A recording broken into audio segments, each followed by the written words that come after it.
Good. So I think we are ready to start our info day for the annual work program 2025. Good morning from PRIMA offices to all participants all around the Mediterranean and from the rest of the world, of course. It's our pleasure to welcome all participants today to join us in this very important day that we organize annually in line with the launch of the annual work programs. Unusually this year, probably we are a little not on the same schedule as we did in the previous years, but at least we managed to make it successfully. You will be listening to some interesting presentations today. We will be talking about the novelties of the annual work program. We will be talking about the details and the contents. We'll be sharing with you as much information as possible so you may be able to prepare and submit a successful proposal. Before we go into technical details, it's our pleasure to have with us today, of course, and always Professor Angelo Riccaboni, the Chair of the Board of Trustees, to give some welcoming words to us. So please, Angelo. Thank you, Omar. Can you hear me? Yes, perfect. Thank you. Everybody, I'm very pleased to be here just to say a few words, thanking everybody for joining this presentation. For us, it's a very important moment because our foundation was created in order to prepare and then launch, manage projects, research projects in the agri-food system. And as a matter of fact, I would like just to highlight that we are very pleased of the success of PRIMA in these years. In total, we have funded so far 269 projects with the use of 350 million euros, which is a lot of money. And this is very important, but what is very important for us is that the number of beneficiaries is more than 2,500. And this is very important because one of the missions of the program was to create a Euro-Mediterranean ecosystem of innovation in the field of sustainable agri-food systems. So having these numbers, it is very important because it shows that the Euro-Mediterranean area is full of very good researchers. They are cooperating together. There's a lot of cooperation north-south, but also it is increasing south-south. We have also the participation of the private sector. 20% of the budget goes to the private sector, and 30% goes to Mediterranean partner countries. And this is completely in line with our mission. So I don't want to take your time. I would like to take this opportunity to thank the European Commission, because the European Commission is our very close friend, but also co-founder, and is also participating to our board of trustees. The European Commission is a key actor. Of course, other key actors are the other 20 countries which participate to the initiative. Having 20 countries is another major achievement. And also I would like to mention the role of the Union for the Mediterranean, which is our strategic partner. So we are very pleased of how things are going. We have had an extension for 3 more years, and we are sure that in the next 3 years, we will have the participation of the researchers as many as in the past, and even more. And we are working now on the next PRIMA, and you will hear the steps of this process in the next few months. So thanks a lot. Before giving back the mic to Omar, I would like to thank Octavi, Quintana Tria, Omar, and all the other members of the staff, on behalf of myself, on behalf of Mohamed Shinawi, my co-chair, and the members of the BOT. The foundation, the Secretariat is doing a great job, and we are very pleased of that. And let me say at the end also a special thanks to Pavel, Misiga, and Anastasia Manziari. They are very close to us, and their support is very, very important. So without further delay, I give the mic back to Omar. Thank you. Thank you so much, Angelo. Indeed, I would only support and second what you have just said, especially in the part that this partnership is really unique, and we are very proud of it, and we are always trying to make it as successful as possible. And this success wouldn't have been a reality without, of course, the support of the European Commission. So I would like here also to extend my sincere gratitude and appreciation for the support of the European Commission. And I would like to give the word to Mr. Pavel Misiga for his welcoming words. Pavel, please. Thank you very much, and good morning to everybody. I would like to join Omar and Angelo in welcoming all participants in this meeting, and also in congratulating everybody who participated in PRIMA for the success so far. I will not repeat all what Angelo mentioned, but indeed it is a success. And today is actually the date when we effectively start PRIMA 2. So the fact that PRIMA continues is already recognition of the role, but also successes of this program. We all understand the need of the region. It was the driving force for establishment of this instrument. But today, I would say that continuation PRIMA is even more important than before. In the new world, as it emerges, the world of transactional international relations and mercantilism, this instrument that is still based on principles of collaboration among all partners, I think it is important that we have such instrument that we can continue in important work that PRIMA is doing. The Mediterranean region is exposed to many challenges, for example, those brought by the climate change.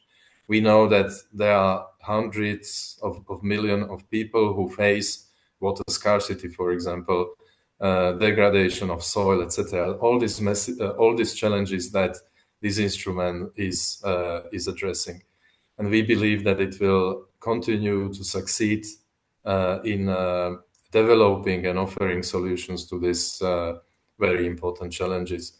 So I am very happy that we managed to develop the work program that will be presented today together, all the participating institutions.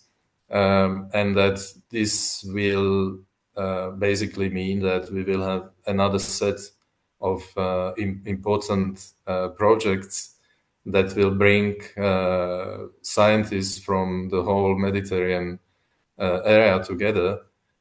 This element of collaboration between nations and between institutions and individual scientists is, I would say, a key element of PRIMA. But perhaps even more importantly, that this collaboration will provide solutions and will be beneficial for everybody around Mediterranean and deliver solutions to all citizens in the region. So thank you very much, and I wish you a productive and successful event today. Thank you.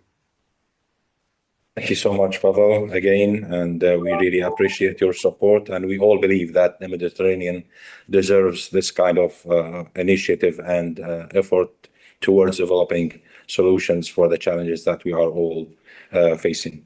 Before we start in session 2, I would like to make just a couple of announcements that all the material that will be presented today will be available on our website as soon as possible.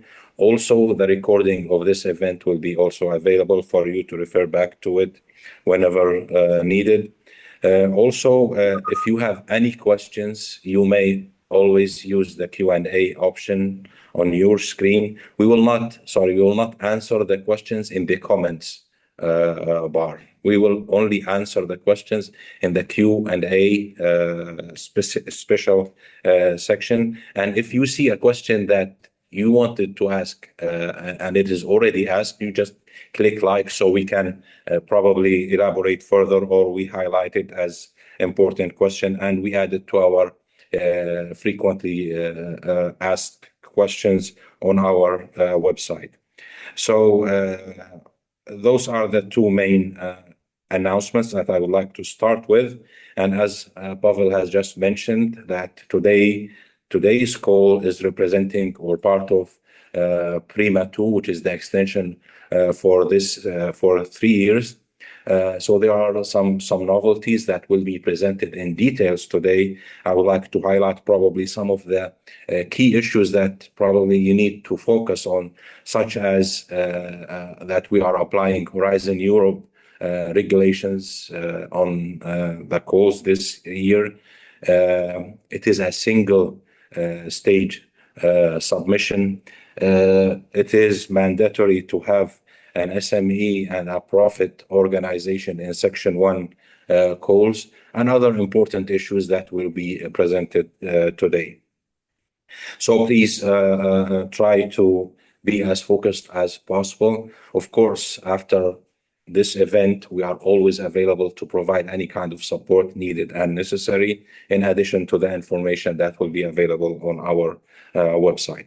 So go straight now to our program, and we start with the presentation on priorities of PRIMA Call 2025, presented by the project coordinator, Antonella Autino. Antonella, if you are available, please, you may start your presentation. Thank you. Yes, thank you very much. I wait, the colleagues are uploading my presentation. Do you hear me well? Yes, okay. Thank you very much. So I start. So good morning, everyone. I'm really delighted to be with you today. And thank you for your very active participation. I see you are very numerous, more than 1,000 people connected. So this is a very good sign of your interest toward our program. So in this session, as anticipated by Omar, I will walk through the PRIMA Work Program 25. So I'll focus on what is new, on what could be important for your application, and how you can get involved in this year call. So next slide, please. The 2025 PRIMA Work Program that has been long waited marks, in fact, a major milestone for our program. It is being the first released under the extended PRIMA partnership. Now it is aligned with Horizon Europe rules and the Financial Regulation 2018. So this followed the adoption of the EU decision for the extension of the program, extending PRIMA mandate until 2031, with its calls to be launched until 2027. And this is 2025 calls that we are launching, and we have launched a few days ago. So now PRIMA finally is fully integrated among EU partnership. So you'll see in our template, we refer to this as a European partnership under the Cluster 6 of Horizon Europe. So a key development of this year has been anticipated is the accession of Bulgaria as a new participating state in our partnership, expanding PRIMA network to 20 countries across Europe and the Southern Mediterranean. So we are happy to have this year calls also Bulgaria participating in the partnership. Next slide, please. Yeah, PRIMA supports innovation tailored to Mediterranean region unique context and to its specific environmental, social, and economic challenge. And it does it, our goal is to deliver impactful solution to the pressing issues as climate change, resource overuse, and ecosystem degradation in the region. Which to achieve this, PRIMA has adopted along the past years a nexus lens, recognizing the interconnection between water, energy, food, and ecosystem, understanding that action in one sector has inevitably affects the other. So this interconnection, and looking at this interconnection for us is very important. For this reason, you will see that we are considering according to our strategic agenda, the three thematic area of water management, farming system, and agri-food value chain, let's say, in the nexus, considering this nexus lens. So in our work program, and through the solution developed by your project, we'll strive to bridge science, policy, and society, fostering collaboration that build on resilient and sustainable communities across the region. Next slide, please. Since its launch in 2018, PRIMA then has become a driver for research and innovation in the Mediterranean region. Under Horizon 2020, we have implemented successfully 7 calls, and now under Horizon Europe, we will continue with 3 additional calls, 25, 27, 26, and 27.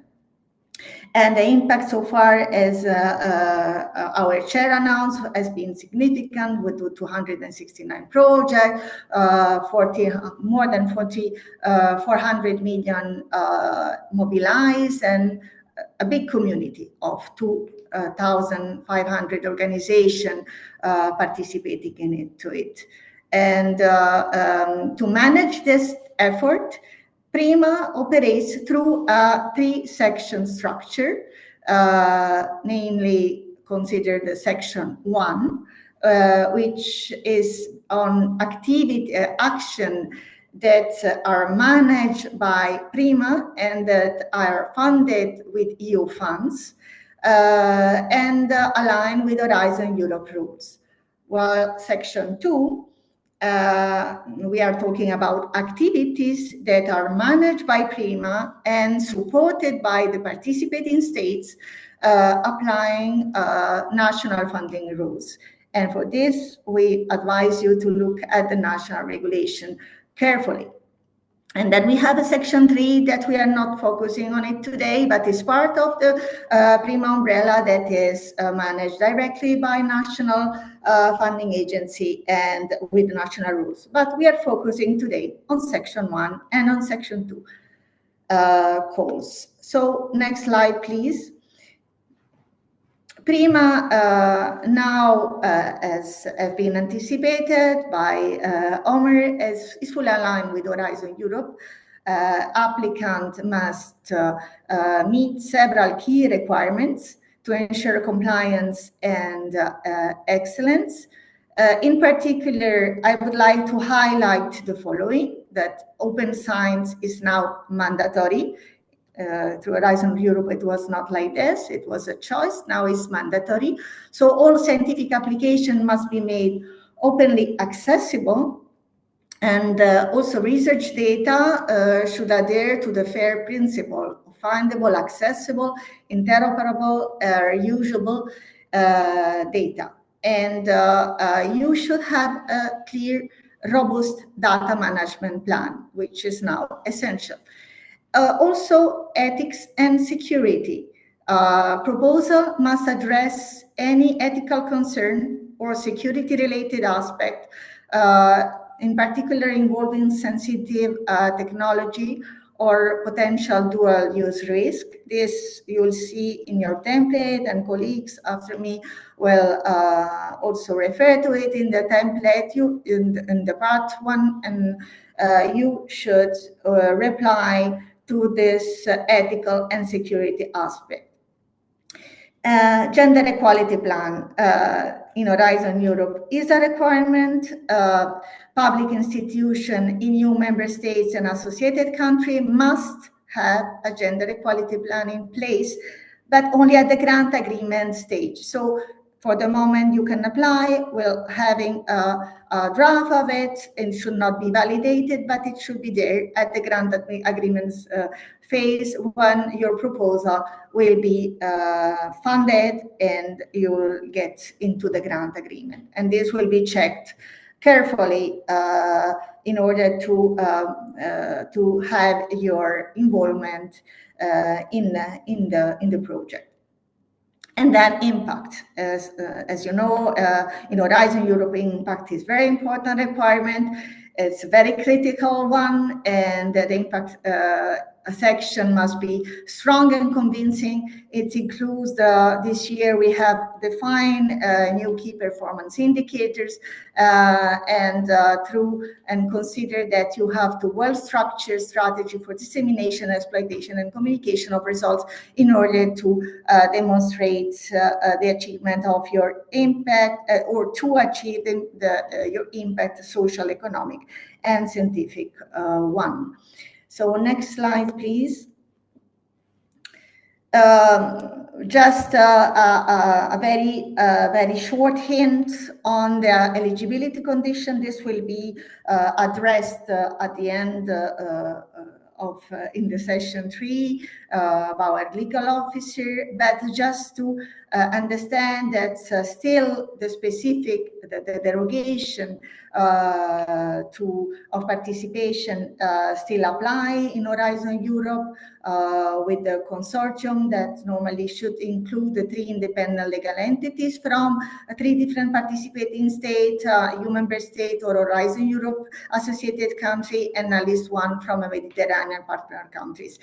So this year, specifically in all the calls, again, we have added an extra eligibility condition of having all proposal must include a second Mediterranean partner countries participant, so a minimum of 2 Mediterranean partner countries is required. So this is an additional condition of eligibility. And finally, importantly, only for innovation action under Section 1, proposed must also include at least 1 for-profit organization, such an SME, from, let's say, a participating state. So these are the 2 specific additional ones that you will find this year, and otherwise the derogation to Horizon Europe applies as it has been defined in the PRIMA decision and the extended decision. Next slide, please. I'll get through the type of action. This year, for Section 1, you'll have only innovation action with RL from 6 to 8. Just to remind quickly, the funding rate is 70% for profit entities, while 100% for non-profit one. And so make sure, please, to consider for assessing your TRL level. We have provided a guidance. There is a link that is also included in the slide. And also do not forget to determine your project starting and target TRL at the end of the project, and should be well defined in the proposal. As in Section 2, project mirror research and innovation action, which are funded through national rules, and this is for the action that have been included for this year in the work program. Next slide. We enter into the calls. I will not get in the details of it. A project officer, following my presentation, will go one by one so that you have details of each of the topics.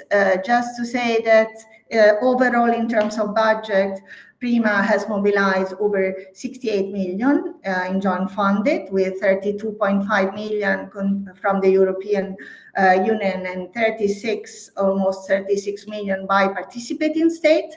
And this investment reflects our shared commitment to collaborative and cross-border solution for driving sustainable transformation. This year calls in section 1, as I said, only innovation actions with a Wageih nexus lens over the 3 thematic area. So under section 1, we have been launched a topic on nature-based water management, developing and scaling up innovative solutions to tackle drought and floods, while reinforcing the ecosystem resilience for farming system, sustainable farming in wetland, striking a balance between biodiversity conservation and agricultural productivity, and for the food value chain. Here the main aspect is, of course, is adoption. We have launched several calls on Mediterranean diet, but now is the time of adoption of what has been done and towards the transition towards healthier, sustainable diet and responsible consumption. In terms of budget, the overall budget here for each thematic area is almost 10 million. But while the project, we consider appropriate for each project to have at least 2.7 million approximately could be appropriate for addressing the challenge of the topics. Under section 2, the focus shifts to water footprint and policy, agroecology for farming system, and alternative proteins, enabling culturally relevant dietary shift towards plant-based alternative protein products in the Mediterranean. And here, in terms of budget, we consider a budget of 1.5 million would be appropriate to address the challenge of the topics. Next one, please. Proposal must follow a strong multi-actor approach throughout the entire project lifecycle. This means involving end user, farmers, advisors, businesses, and civil society from the very start, from co-design to implementation and dissemination.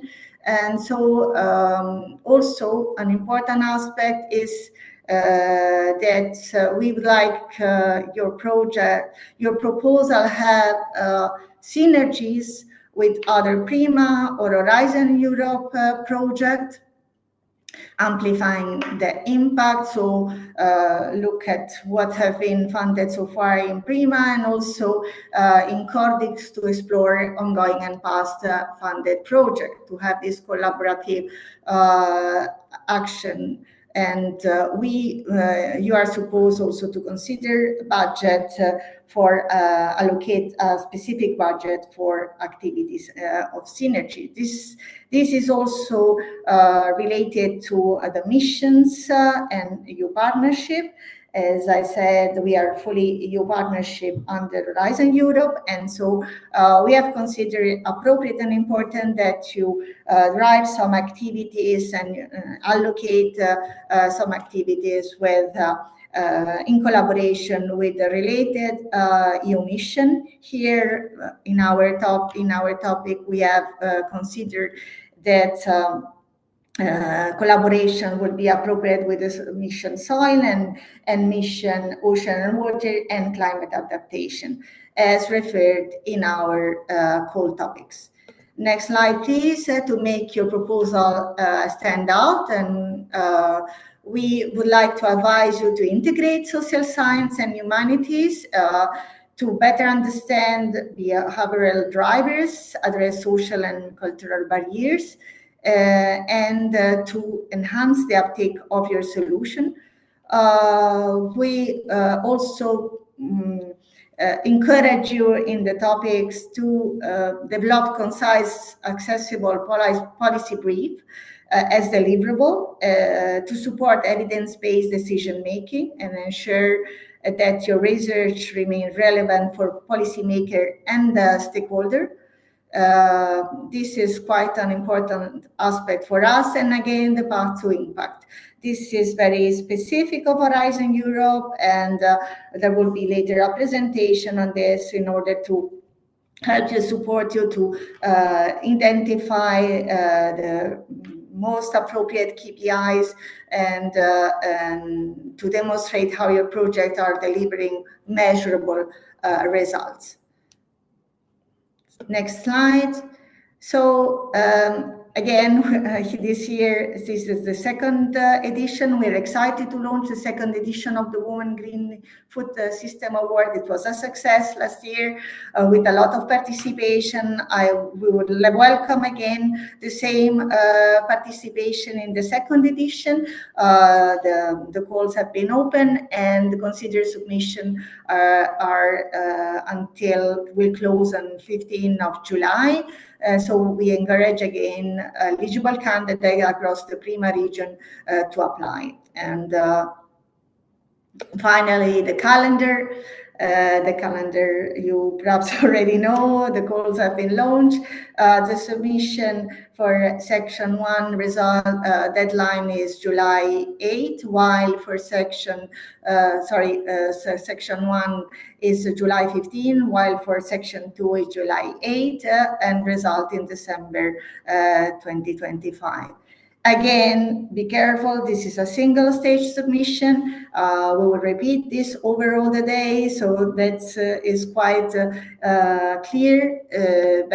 And this is the first time we have this, so it will be important that you follow this indication carefully. So thank you for your attention.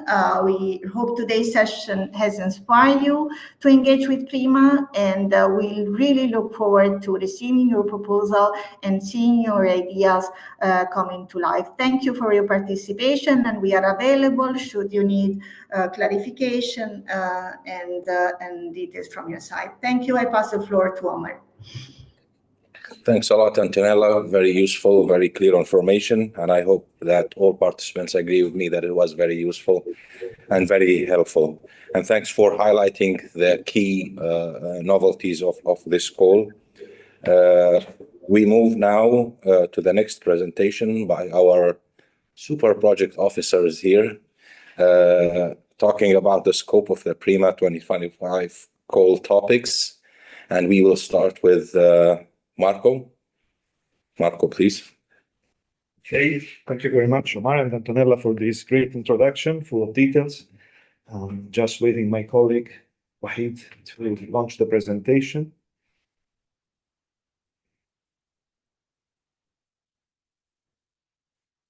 Perfect, thank you very much. So we are starting with water in the nexus, as we say, because we want this nexus concept to be embedded in all the calls and the proposals we received. As you can see, as Antonella already anticipated, that this year we want to focus on nature-based solutions. You can see the keywords already in the title of topic 1.1.1, nature-based solutions as a means to address extreme events in the Mediterranean and, of course, achieve sustainable water management. I will start with the presentation now. Okay, perfect. So, of course, the keywords are clear. Antonella already said that we are going to have a budget of 10.9 million euros. Oh, there is a problem with the PPT. Okay, excellent. Thank you, Wageih. So we will have a budget of 10.9 million euros, and we expect to fund 4 projects, 4 proposals. So you can do the calculation yourself. We expect to receive projects with an approximate budget of 2.7 million each.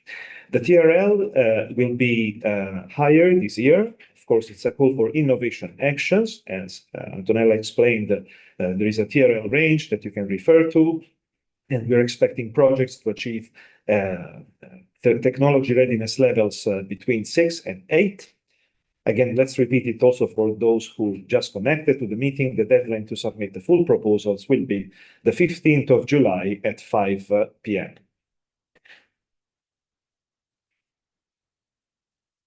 Okay, so let's kind of have a deep dive now into the call text. We will provide for each call a bit of a synthesis of the main points. And of course, then you can go on the PRIMA website and download the call text, the annual work plan from the reference document sections and the call dedicated pages. Okay, we anticipated the keywords: nature-based solutions, sustainable water management, and extreme events. Let's now look at the expected outcomes for this call. We identified 3 main expected outcomes. This is what we expect project to achieve. Of course, it's not always possible for a single project to achieve all the expected outcomes of the foreseen in the call, but it's important to highlight which ones you will probably achieve and how you're going to do this. Of course, we said that nature-based solutions, we see that increasingly, and popularity of NBS is increasing recently in the scientific community. As a means to address, to enhance water management. This is the first expected outcomes, to increase as well climate resilience and the capacity of adapting to this challenging context of ecosystems, and on the other hand, communities, both human and ecological, so also wildlife and plant species. The second expected impacts that we are looking at is to have increased knowledge and capacities among stakeholders, to enable them to design, implement, and maintain nature-based solutions. Of course, there are also some challenges related to these technical aspects, so we have to increase the capacity of stakeholders to implement on the ground NBS. And the third expected outcomes, to have improved monitoring and evaluation systems for nature-based solutions, so that they can be enhanced with an aim to integrating them fully into policies, climate adaptation and mitigation strategies, and into innovative governance frameworks.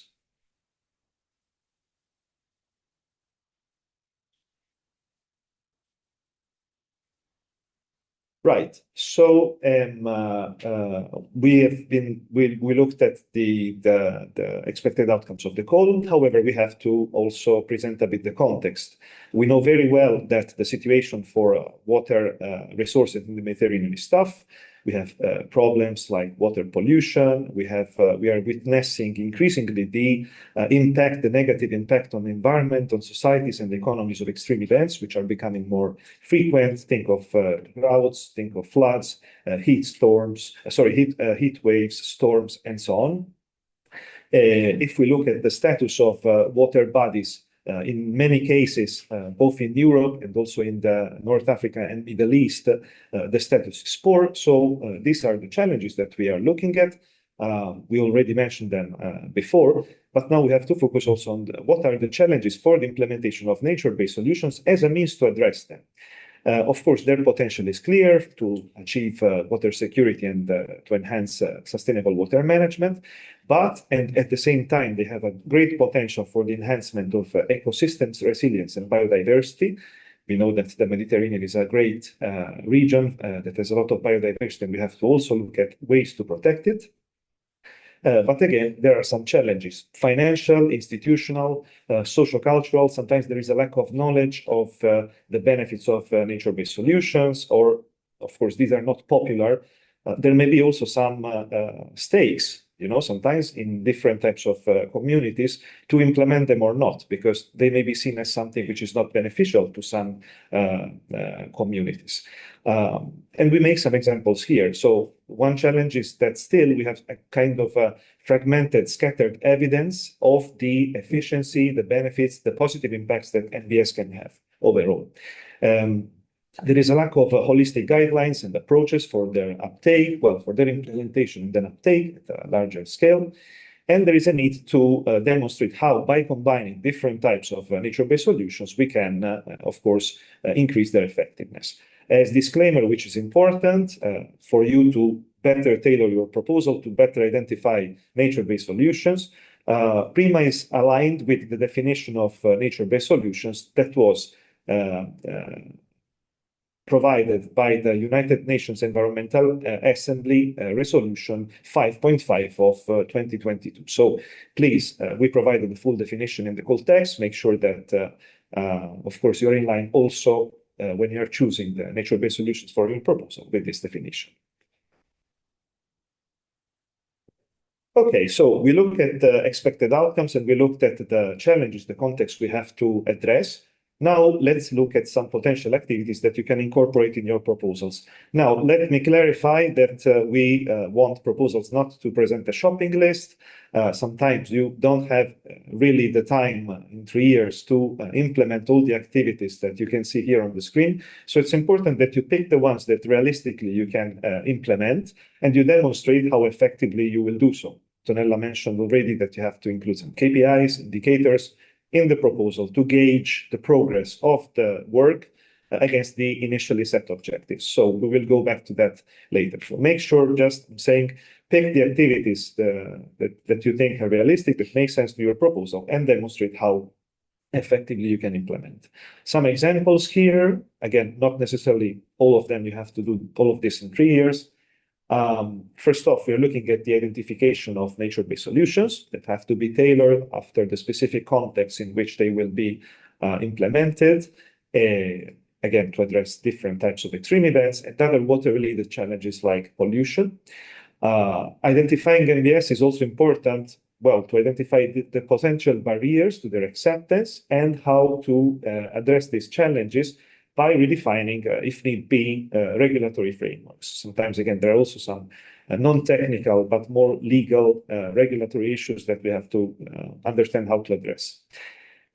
Testing, validating, assessing the cost effectiveness and benefits of NBS with an aim to scale them up, while also, as I mentioned before, using them as a means to protect and improve, enhance ecosystems, biodiversity, resilience. Also, since we're looking at water security, recharging aquifers can be an interesting, let's say, a part of your activities through NBS. And there are also other issues that can be addressed to NBS, like soil and water salinization and soil salinization and erosion. Another important activity, not specifically technical, is the development of business models, proposing new governance approaches, and coming up with recommendations that can facilitate the adoption of nature-based solutions.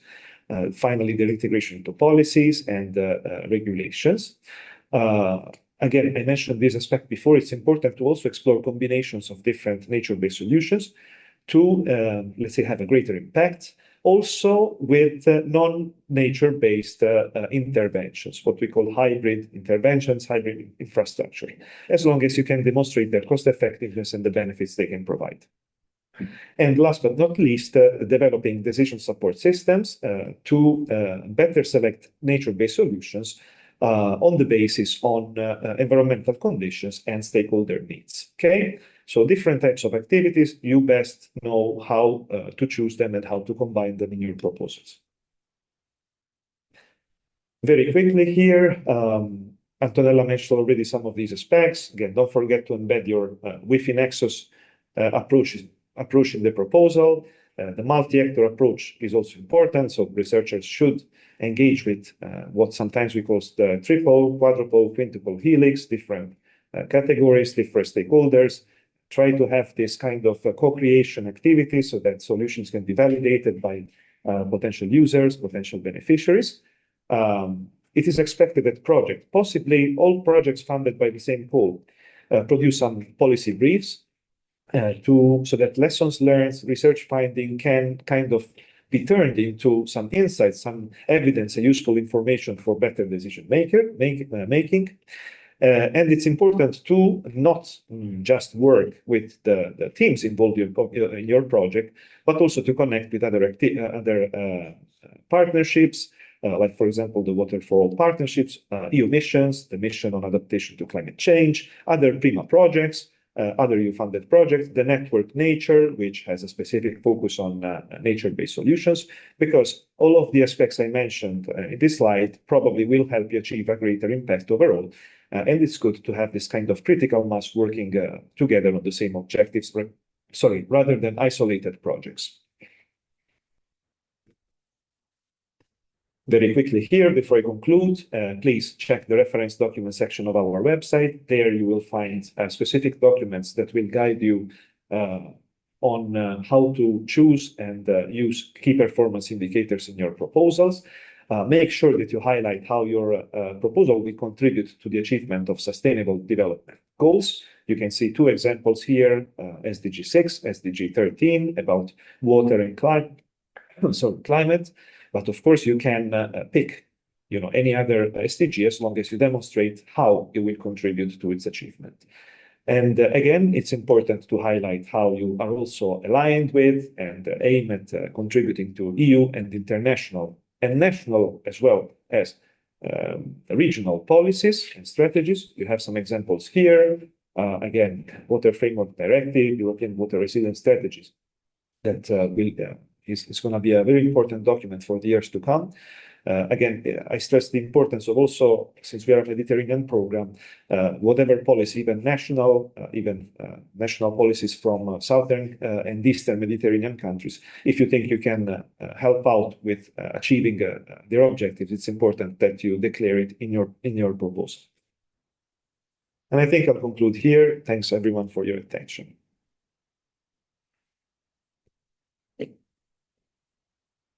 Thank you very much, Marco. Move directly to the next presentation, but until the presentation is uploaded, I'd like to say again that this material will be available on our website. And thanks to our POs for presenting in detail our expectation and giving you some clear guidance to prepare a successful proposal. I think the presentation is ready. Fabrice, please start the presentation. Okay, thank you very much, Omar. Thank you, Marco, for this presentation. So good morning, everyone. I'm Fabrice Dentressangle. I'm the project officer in charge of the farming system. And so I will present you the topic of this year, 2025, the farming in the Nexus. So this year we are dealing with something a little bit original because we are integrating the wetlands into our research. So here is the call, the enhancement of sustainable farming system within the Mediterranean wetlands for conservation and coexistence.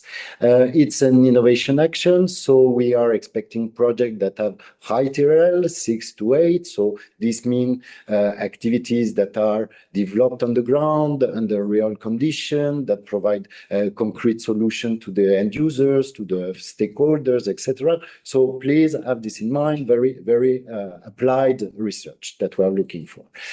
For this, we have a budget of 10.8 million euros, and we are expecting to fund 4 projects. This means an average budget of 2.7 million euros per project. I remind the deadline, July 15, 5 o'clock in the afternoon, Barcelona time. So why wetlands? Wetlands in reality are a wonderful ecosystem because they are providing us with multiple services, a wide range of ecosystem services. First, they are well known to be a high spot of biodiversity in terms of number of species of plants, of animal, wildlife, of course, with birds, whatever, but also bacterial composition. So the diversity in this ecosystem is really huge and very important to preserve.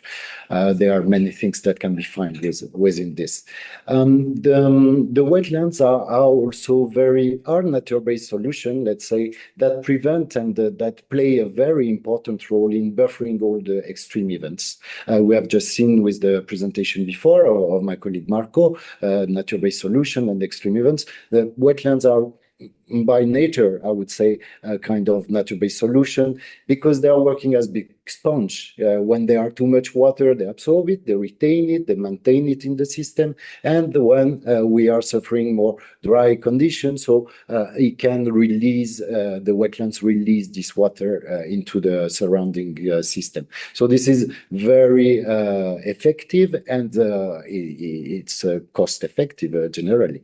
Of course, this is linked also depending of the type of wetlands because there are many wetlands. So here also, I remind we are using the definition of the Ramsar convention, sorry. And so there are very different type of wetlands. It can be fresh, it can be brackish water, it can be also peatland. There are many different type of wetlands. They can be located in different areas, of course, and if they are the coastal wetlands are very effective also to protect against soil erosion and coastal erosion. That is very problematic today.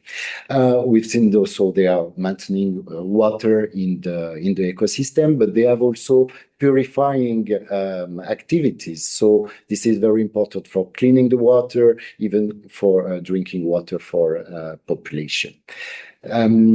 Carbon sequestration here, I put carbon sequestration because they according to Ramsar and some other initiative working on wetlands, they are the most efficient ecosystem on Earth for sequestrating carbon.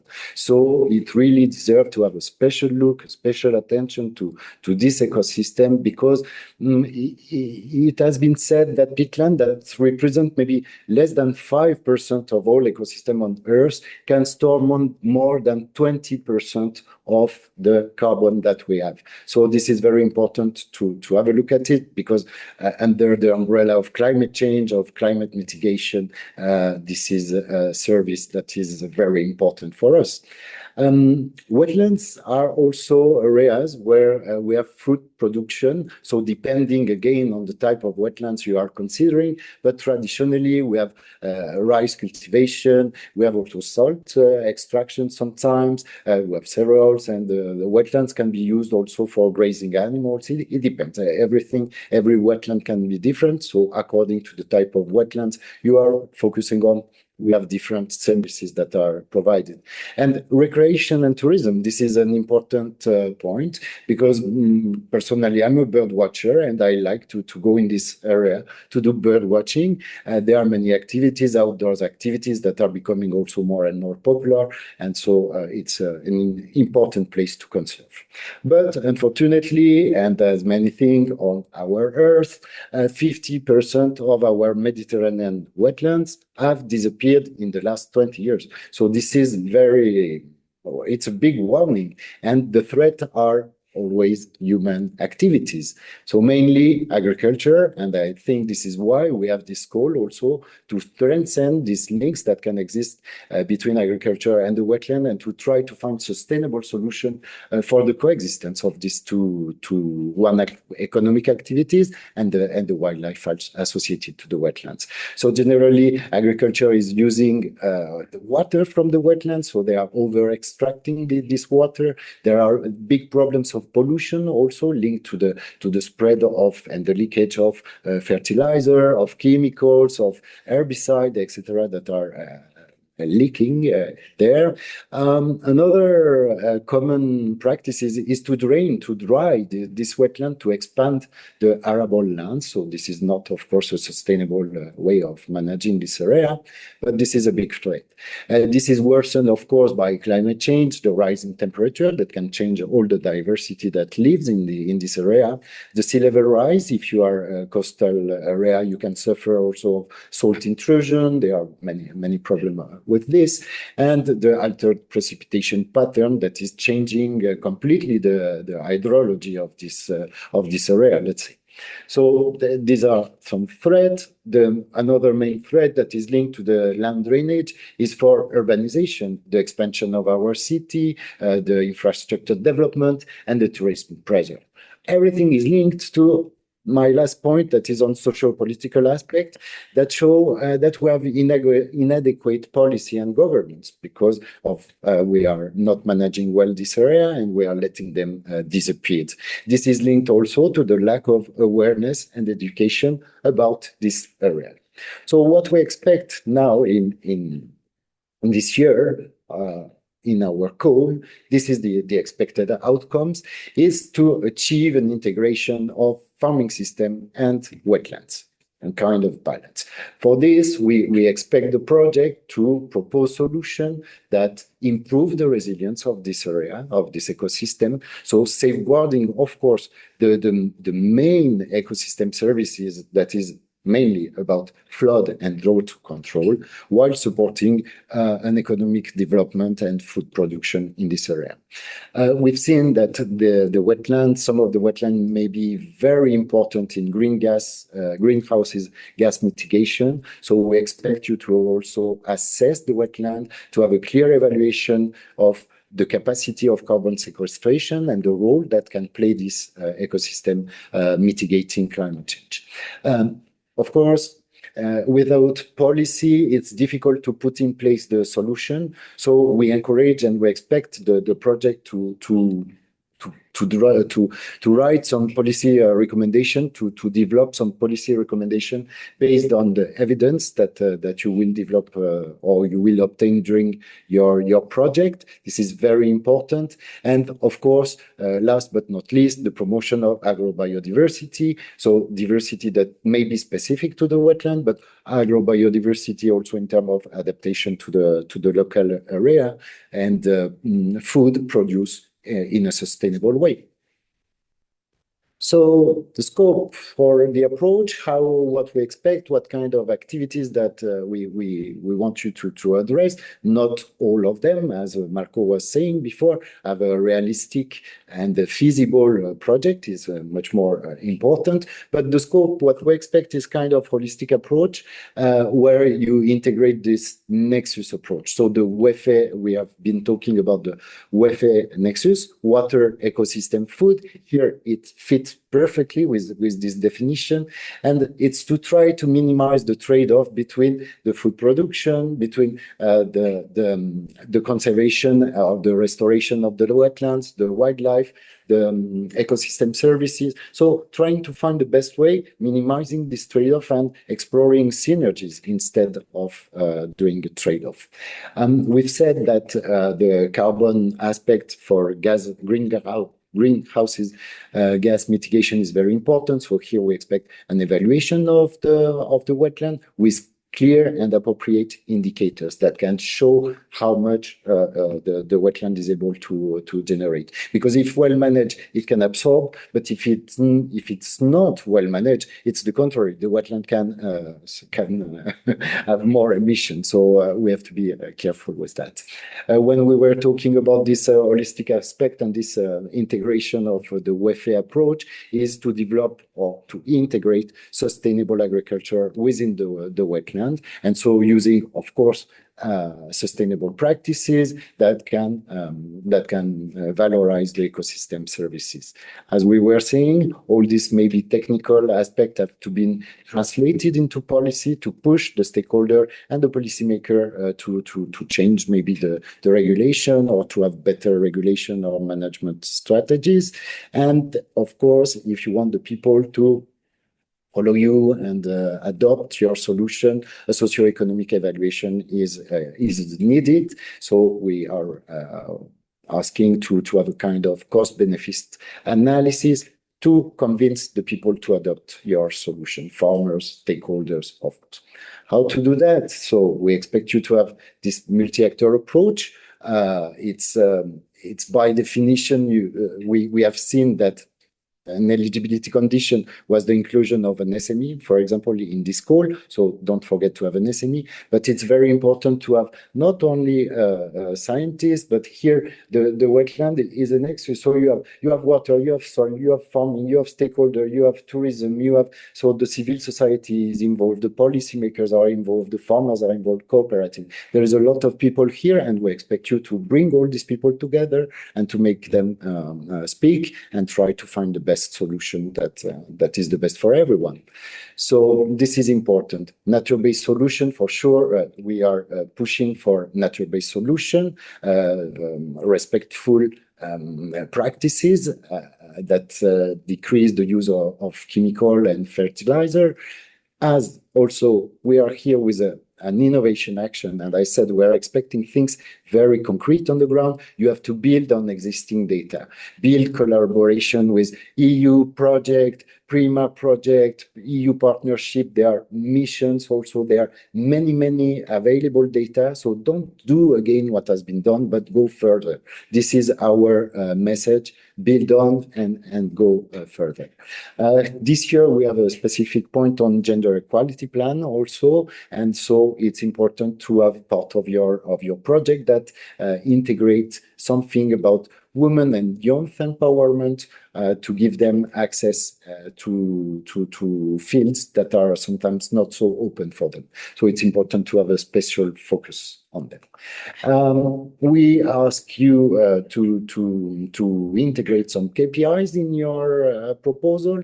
You will see a presentation on KPIs just later on. So just choose 3 KPIs among the one we are proposing. But of course, you are free to develop your own KPIs that are tailor-made for your proposal. This is very important. The alignment with the policy, here we list the major one, but of course, as my colleague Marco was saying, there are also national policies. So you try to fit the best and to use the policy that to show that your project can beneficiate and provide something to this policy and be aligned. For the SDGs, is the same. Here I just list some of them, but you are free to use the one you want. So I'm ending with this. Thank you very much, and good luck for your proposal preparation. Thanks a lot, Fabrice. Again, a wonderful presentation, a very detailed one. For the participants, I guess that you have clearly noticed that from the 2 presentations that we provide a real in-depth analysis of the whole topic and what are the expectations that we are hoping for from the applications of the proposals that you will be submitting.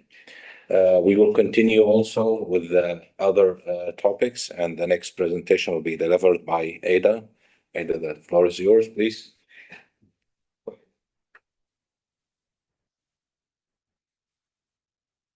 Hi, everybody. My name is Demir. I'm a project officer at PRIMA, and I will be presenting you the topic 1.3.1, the section 1 topic on agri-food.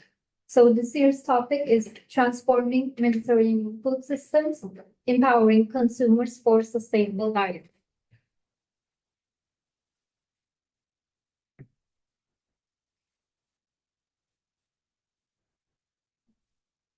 So as my colleagues also said, it's the same deadline for section 1. It's 15th of July at 5 o'clock Spanish time.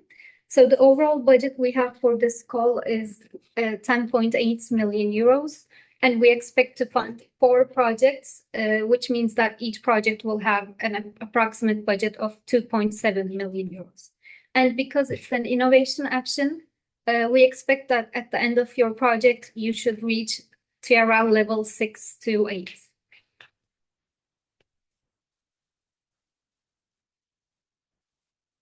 So the overall goal of this call is to promote the Mediterranean diet as a sustainable, healthy, and culturally rich lifestyle by building on and adapting the innovations of past projects. These past projects could be from PRIMA, Horizon 2020, or Horizon Europe. So why focus on the Mediterranean diet? Well, as you know, the Mediterranean diet is celebrated for being plant-based, fresh, seasonal, and locally sourced. It offers proven health benefits and supports environmental sustainability. And it's not even just the diet, it's also recognized by UNESCO as an important part of our cultural heritage. But even so, there are some problems. Despite these many known health benefits, the adherence to the Mediterranean diet is declining due to urbanization and the fast-paced lifestyle that comes with it. This has led to the rise in the consumption of ultra-processed and prepackaged foods. And while these foods tend to help reduce cooking time, they're also negatively affecting both our health and our environment. So as a solution, the aim of this call is to bridge modern innovations with traditional food heritage and to empower consumers to make informed, sustainable food choices. So to do this, you can launch educational campaigns and engagement activities which leverage existing projects.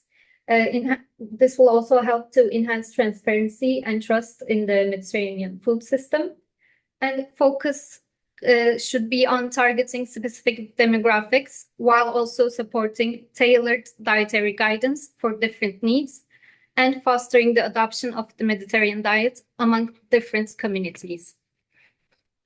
To achieve these goals, it's also essential to promote local farming and the role of farmers in supplying fresh and locally sourced foods. Proposals should emphasize local food systems to strengthen sustainable dietary practices, and they should aim to reconnect consumers with producers.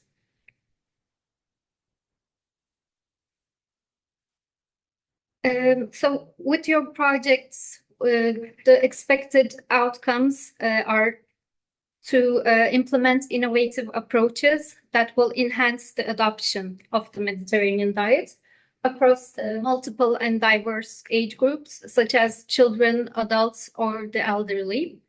And we encourage you to select one or more of these demographics and to promote healthy eating habits in children through maybe school-based program. In adults, you can raise awareness through community and workplace initiatives. And maybe you can offer personalized dietary support to the elderly. Proposals should incorporate cutting-edge educational campaigns, engagement strategies, and digital tools, which will help the consumer to deepen their understanding and their participation in the sustainable food systems. And we would like the proposals to address policy innovation by promoting tailored policy frameworks at different levels. This could be the EU, the national, or the regional levels. And we would like you to deliver evidence-based recommendations. So actively engage stakeholders and also establish monitoring mechanisms.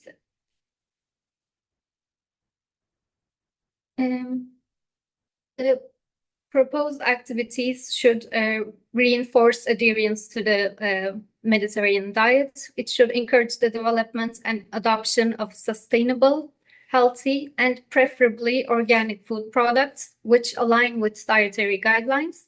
And it should also take into account consumer preferences and their nutritional needs.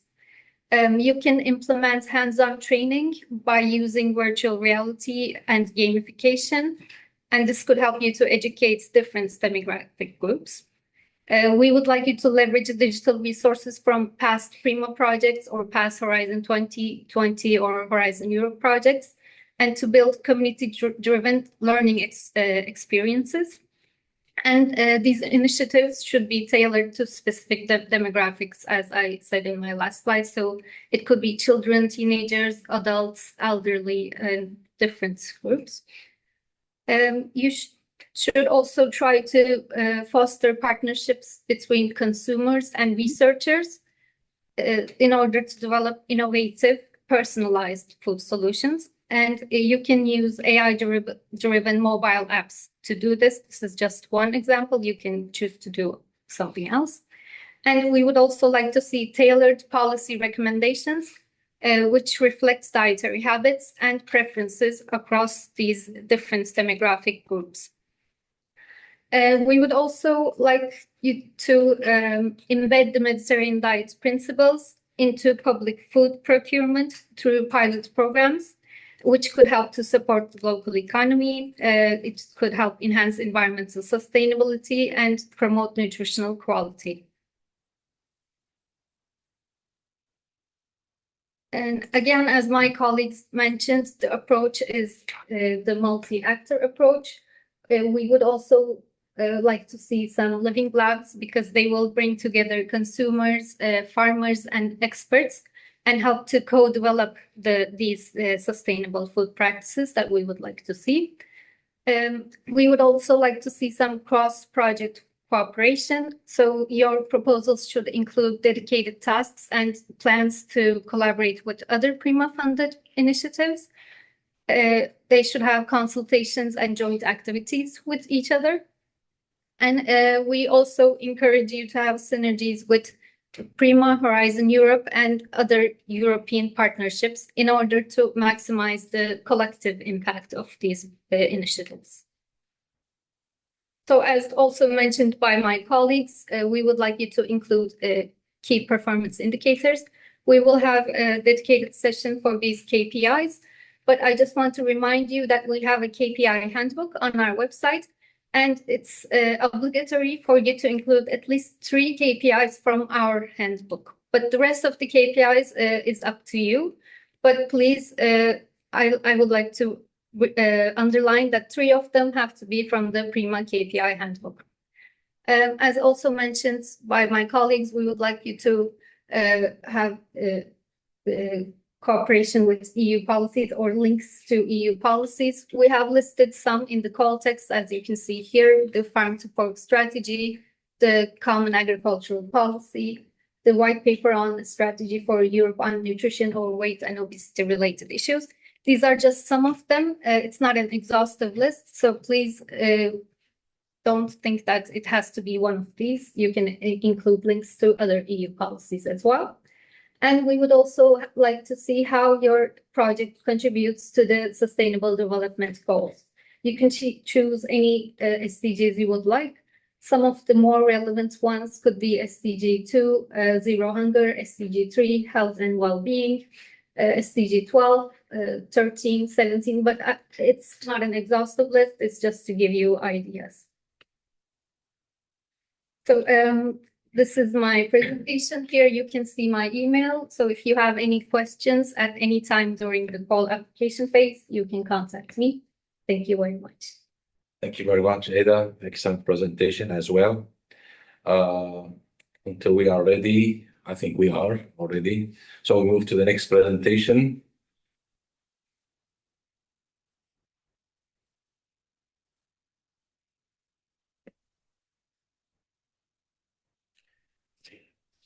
I shared much. Second.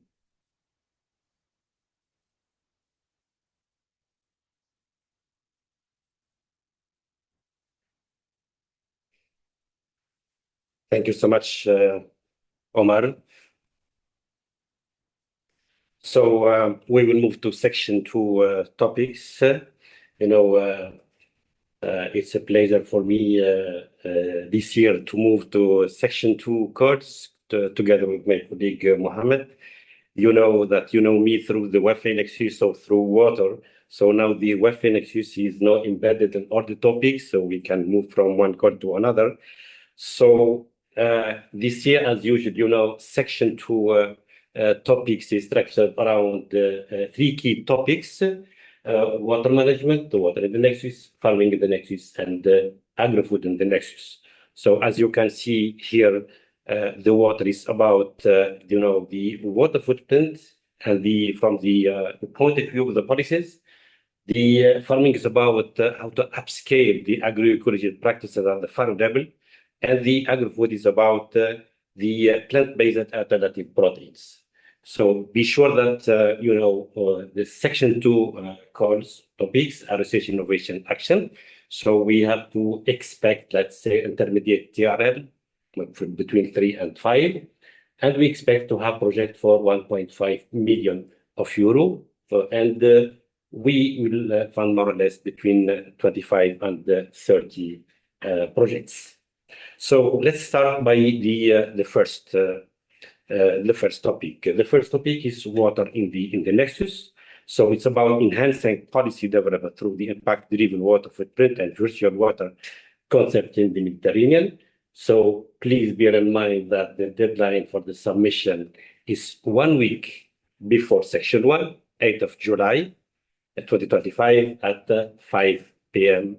Barcelona time or Central European time.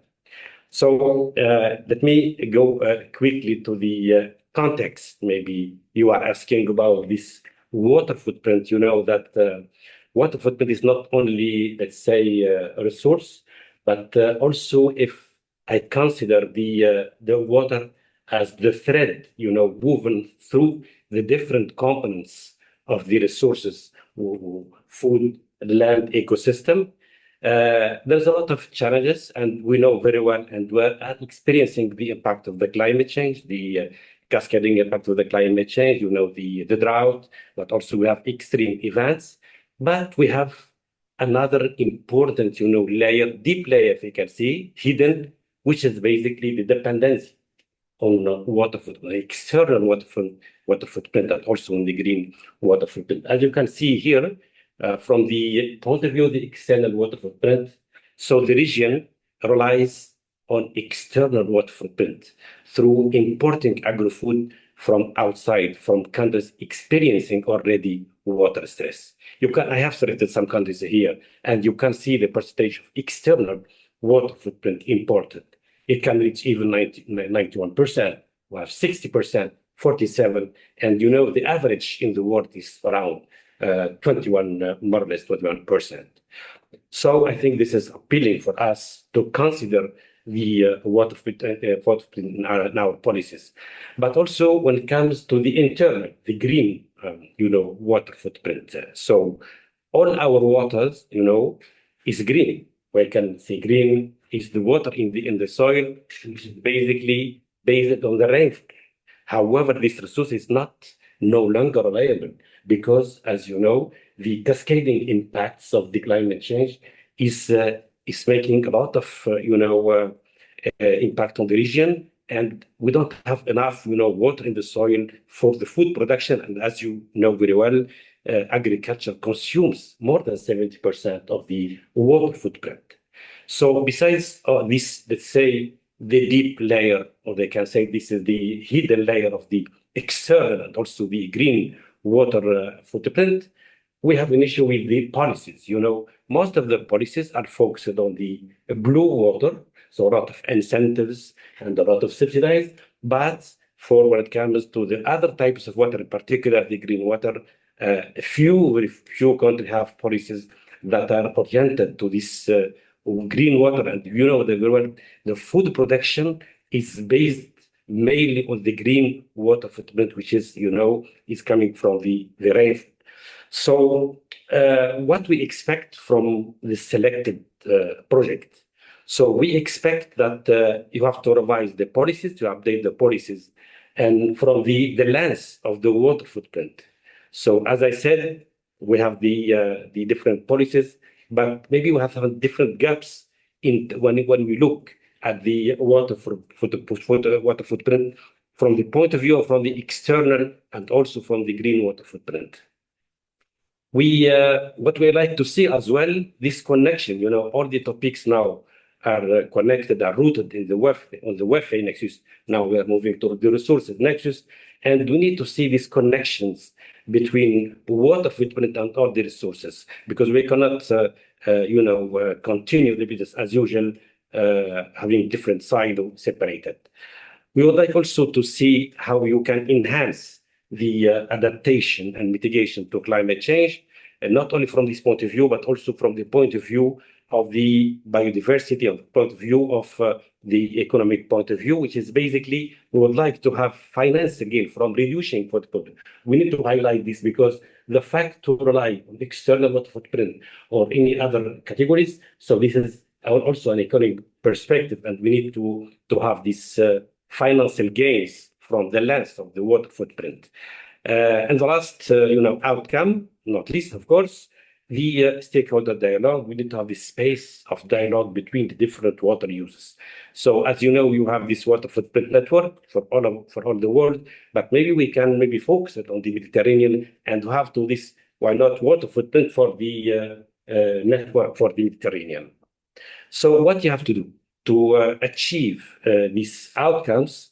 So some guidance, of course, for your proposal, and this is basically the scope and the activity that you will try to implement it. So first off, you need to review the water policies through the lens of the water footprint. As you know, there's a lot of gaps when we see the different policies, and different policies are now leading to different trade-offs, and we need to revise these policies from the lens of the water footprint. Also, we have to analyze the data. There's a lot of data on the water footprint, water scarcity footprint, the different categories, the green, the blue, and the gray of the different main products. And you have to identify the gaps behind this different water footprint, and this is very important for the sustainable policy framework. Case studies are very important. You need to think how to implement case studies. So we will not only conduct, like, let's say, economic study. So you need to implement case study. Here I put a river basins, but you can do it at regional level. What we have to do, once you select your case study, you have to assess the different categories of water footprint for the different crops, breeds, whatever you are in this case study. So once you assess all these categories of the water footprint, you have also to consider the water scarcity footprint. So the water scarcity of water footprint, you have to assess the crop uses and also any other product and what is remaining in this region, because this is very important. You have to consider as well, the different infrastructures, in particular dams, the interaction with the water energy for the ecosystem, how to map this interaction between the different resources. And of course, you have to assess the impact. When I say the impact, the environmental, social, and the economic impact as well. Scenario modeling, you have to see for the future and for the using different climate scenario, hydrological, to predict the future's change of the water footprint. This is very important because with the impact of the climate change, we expect to have different trends in water footprint, but as well in virtual water footprint, and to assess the impact of relocating or maybe replacing different crops to reduce the water footprints. Then I think it's very important. Once you have all these pictures, you have to recommend policies. This is very important because policies are there. Policies are following the silo sectors. There is a lot of gaps because from the lens of water, there's a lot of gaps. How you can improve the policies to consider all the categories, not only the blue, because the blue, it represents like 15%, maximum 20%, but the large part is green water footprint. But also we have to take into consideration what we are importing from outside. So let's move now to the agroecology, how to upscale the agroecology practices. So once again, please bear in mind that the deadline is the 8th of July, 1 week before section 1, always 5 p.m. Central European time. So this topic is linked to the water footprint because the agroecology is using mainly the green water footprint. So everything is linked now by the nexus. We funded a lot of agroecology projects. I think Fabrice is here, and we have several projects on the agroecology. But what we are missing here, and this is basically the gap here, that we are missing how to upscale and to adapt agroecology at the farm level. Different challenges for this agroecology. I put it here, you see the technical challenges. Still, the small farmer, they have an issue to adopt, the agroecology practices at the farm level. Even we have several projects funded by PRIMA, and then we have the social barrier. So small farmers are reluctant about the adoption of the agroecology practices. So if I can say that agroecology is not changing the inputs, but also is changing the mindsets. And this is very important for the adoption and for upscaling the agroecology practices. Of course, we have, the economic barriers. So it's very important because access to the market, entering to the access to the finance, entering to the market, but as well, we are missing sustainable business models for the agroecology practices. This is not, I think, it does not exist so far, and we need to see how we can, implement this sustainable business model. The institutional challenges, as I said, the issue of the lack of incentives, subsidies for agroecology, for this green water footprint. I think we need to work on this, and this is an important institutional challenge for the upscaling of agroecology. So what we expect from the selected projects. So 4 important expected outcomes. First off is the adoption. Once again, we need to have the uptake of the agroecology practices by the small farms. This is an important outcome. Second is we have to generate evidence. So we can say evidence for the adaptation, mitigation to climate change, but as well from the point of view of profitability of smart farms and for reinforcing the biodiversity in the Mediterranean. The third, outcome is to contribute to the policy development. I think this is very important to think how we can, shape the policies towards this agroecology, at least, and this, of course, is linked to the first one, to the adoption. And the last, not least, this is very important, the tools for to measure the agroecology, carbon tools, because as you know, agroecology is now sequestering the carbon in the soil, as exactly in the wetlands, and we need very smart tools to measure the agroecology, carbon tools. The scope of this call and what you are expecting to implement in your proposal. First off, you need to combine different agroecology practices. The agroecology practices are there, so we know very well different. But now, how you can be smart and combine the different agroecology practices to facilitate the adoption by the small farms. The carbon measurement tool, I think, very important as usual, as has been highlighted by Fabrice in the wetlands. We need also cost-effective tools to measure the carbon sequestration by the farm. The carbon sequestration is very important to adapt for the adaptation to climate change, but so far we don't have, let's say, cost-effective tools to be adopted by the small farmers and to be implemented. Living labs are very important. One, I would like to stress the living labs. The living labs, it's the place where we have to co-deploy the innovation solution together with the small farmers, and the living labs is the key, place to facilitate the uptake of the agroecology by small farms. Business modeling is very important, as you know. We seek to have sustainable business model for the agroecology, for the profitability, once again, because the issue of the profitability of small farms. So, okay, it's very important, but the business model are very important, and please consider this in your proposal. And the last one, but not least, of course, we need to think about how to recommend some policies, because what we would like to incentivize the agroecology practices, because we know very well this leads, by the way, to the green water footprint, and the fact to incentivize, the agroecology practices will facilitate the adoption by the smart farms. So with this, I will hand it over to my colleague Mohamed, who will guide you through very nice topic, the nature, the plant-based alternative protein. Wow, the floor is yours. Thank you so much, Fabrice.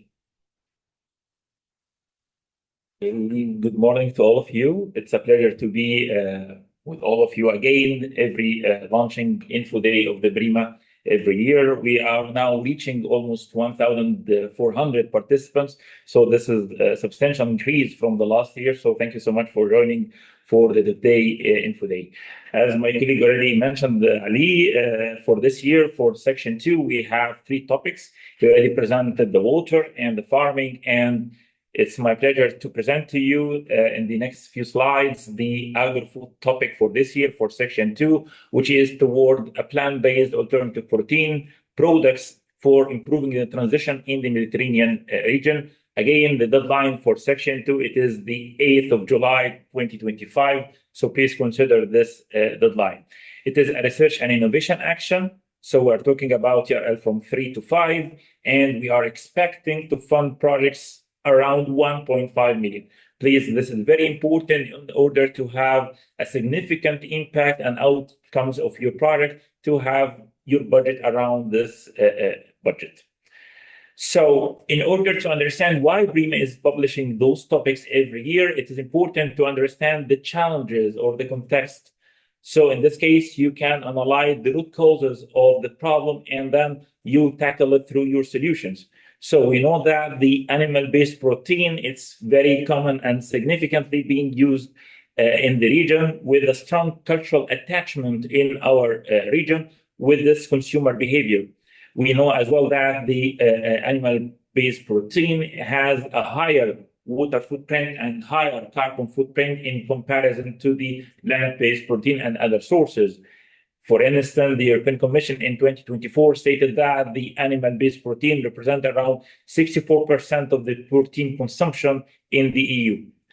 Also, there are some doubts and uncertainty about the nutritional value of the plant-based protein in the region.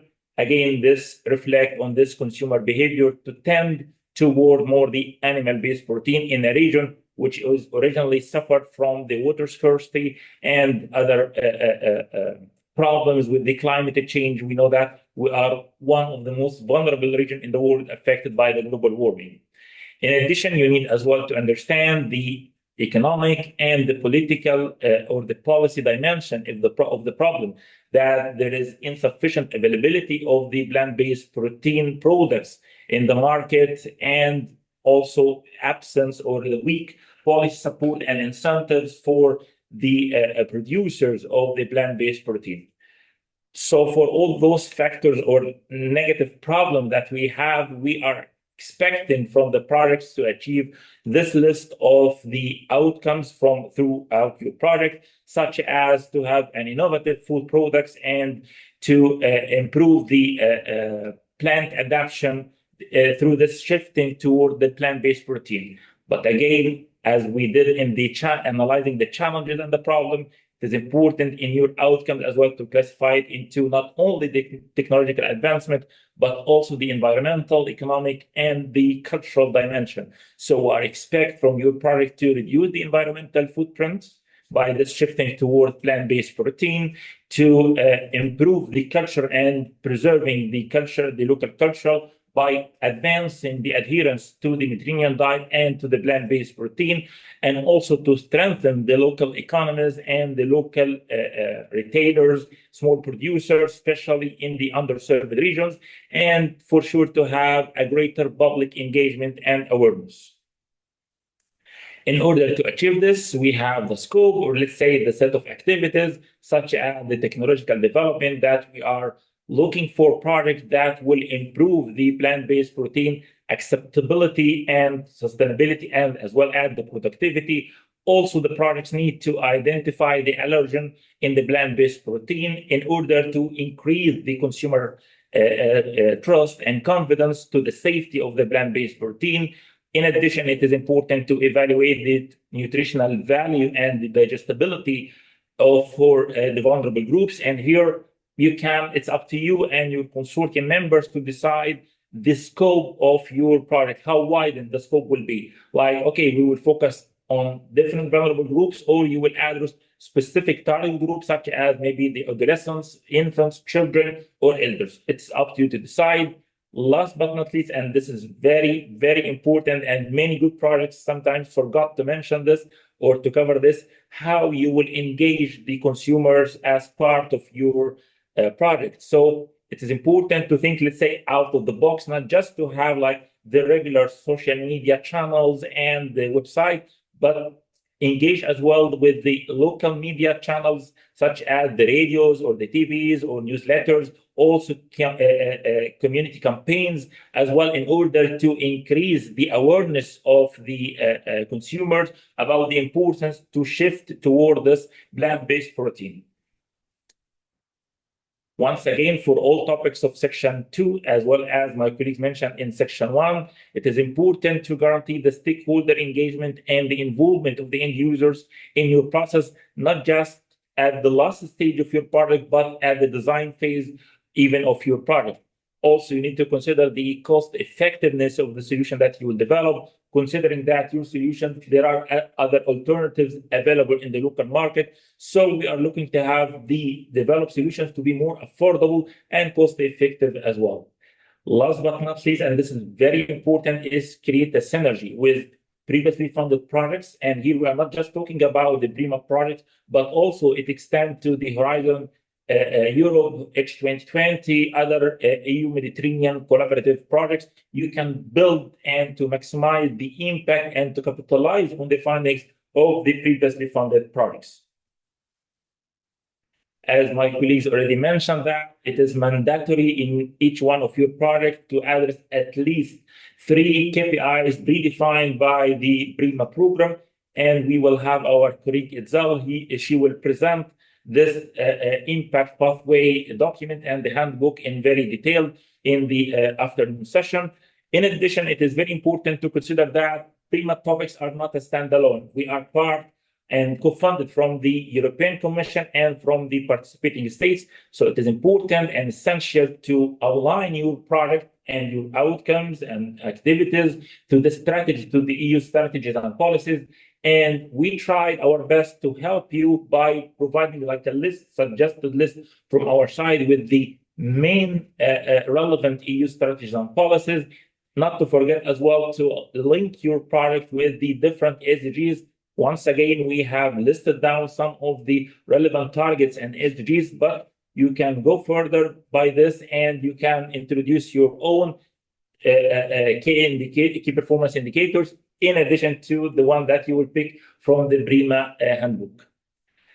I can stop here, Omar, or I can proceed with the price as well? Yeah, please. Okay. So the last topic that we have, it's a little bit different. It's not section 1 or section 2. It is the PRIMA award or the PRIMA prize. As already Antonella mentioned in the opening this morning, that this is the second edition. Last year we launched this call. It was very successful. And we have received the highest number of participation ever for all PRIMA award. That's why it was decided to have 4 winners and awardees last year, because we want to show here and to acknowledge the effort of women in greening the agri-food system in the Mediterranean. So it was very successful. That's why it's decided for the second year in a row to launch this award for the greening, the woman effort in greening the food system in the Mediterranean. We are aiming here to champion the significant achievement led by women in driving the positive change in the food and agriculture sectors in the Mediterranean, and to show our commitment in PRIMA to foster the engagement of women and female researchers, scientists, and entrepreneurs in our ecosystem. So this year we will have 2 awards or 2 winners with recognition prizes of up to 10,000 euro per each winner. And in addition, we will promote and we will publish the work and achievements of the awardees through our channels and events. In order to apply, you have to have part 1 and part 2. Part 1, which is the administrative data. It's a template that you can download from the PRIMA website and then transfer it into a PDF and you upload it to the system. Part 2, which is your application form, maximum 10 pages. Again, it is a template that you can download from the PRIMA website. You transfer it into a PDF and then you upload it to the electronic submission system. The 2 documents are mandatory, so please don't forget any one of them. And there is like non-compulsory that you can add like the URL or the link for a video, maximum 1.5 minutes, that show the achievement of your work. This is not part of the evaluation, but we will use it for the communication and to publicize your effort. The last part about the award evaluation criteria, because it's a little bit different from the section 1 and section 2, which will be covered in the afternoon session by our colleague Fabrice, that we will have 3 award evaluation criteria. The innovative solutions, in order to demonstrate the innovative methods, food production, sustainable food production strategies or effective policies that's led by women. The second criteria, which is to evidence the impact of your work or your achievement through measurable outcomes and improved metrics to show the achievements, like, for instance, improving the sustainability resilience, improving the biodiversity in the region, or improving the food security. Those are just some examples.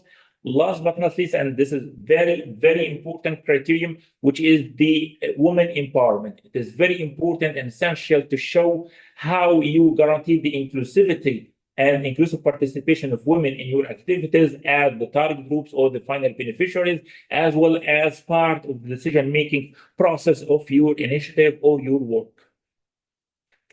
This is the calendar for the awards. So the deadline, you may notice that it is exactly the same deadline as section 1, which will be the mid of July 2025. And just 1 month before, which is the mid of June, the electronic submission system will be open and accessible. So you can start uploading your documents and part 1 and part 2 until the deadline in July. Thank you so much and wish you all the best with your application. Back to you, Omar. Thank you. Thank you so much, Mohamed. Thank you so much, dear project officers, Marco, Fabrice, Aida, Ali, and Mohamed. Very interesting information, very relevant. Now we know more about the content of the annual work program. The second part of today's Info Day is as important as well.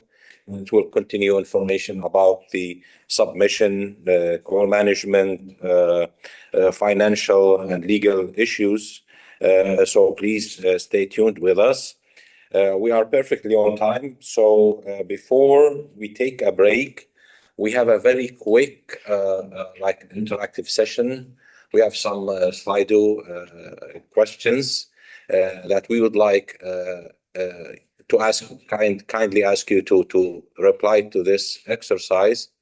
The link for this Slido exercise will be shown on the screen shortly.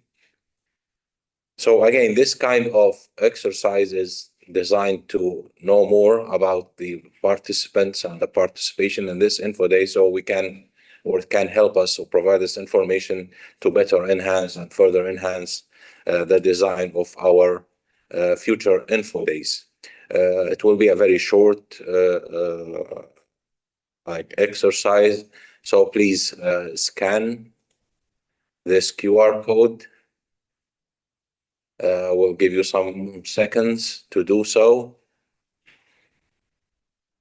And again, thank you for the participation. We appreciate your interest in PRIMA. Please help us also in doing this exercise. Okay, I see responses already. Great, thank you so much.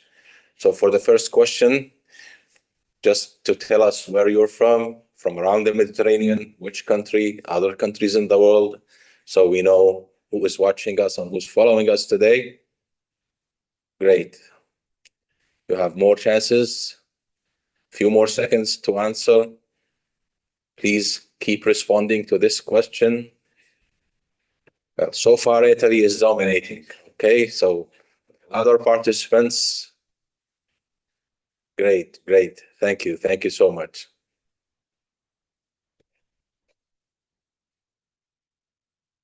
Very good. So we may move to the second question, please.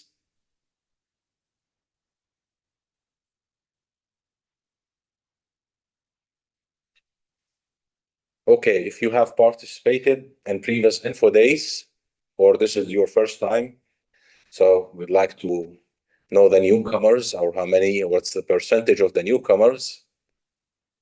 All right, I'd like to have more newcomers. So far, the answers see that almost 70% are newcomers, which is excellent. Very good. Thank you. Few more seconds to respond. More or less, the answers are the same, 70-30, which again, we think and we evaluate as a good indicator that we have, or we have been able to reach newcomers. Welcome on board. And we hope that this session has been very useful for you. Next question, please.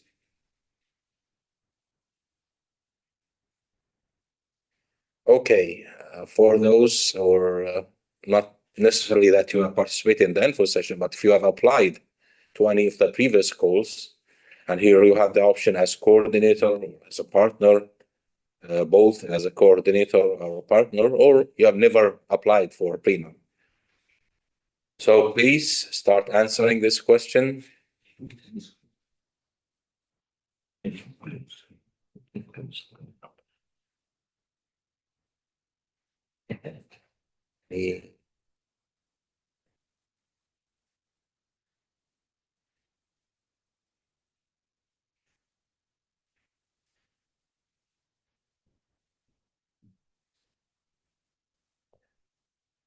Okay, now it's available. Now it is available. Please.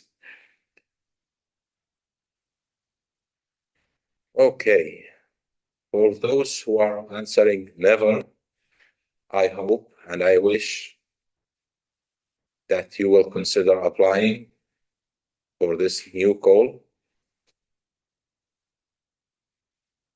Very good. Again, this is an indication that we have many newcomers today. Welcome on board.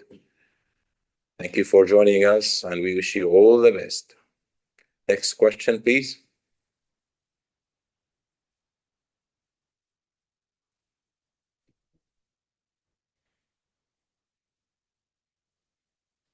Okay, this question is to know if you are involved in any of the current running PRIMA-funded projects. Even if you have applied, that does not mean that you have been successful, or this is to know if you are currently one of our beneficiaries.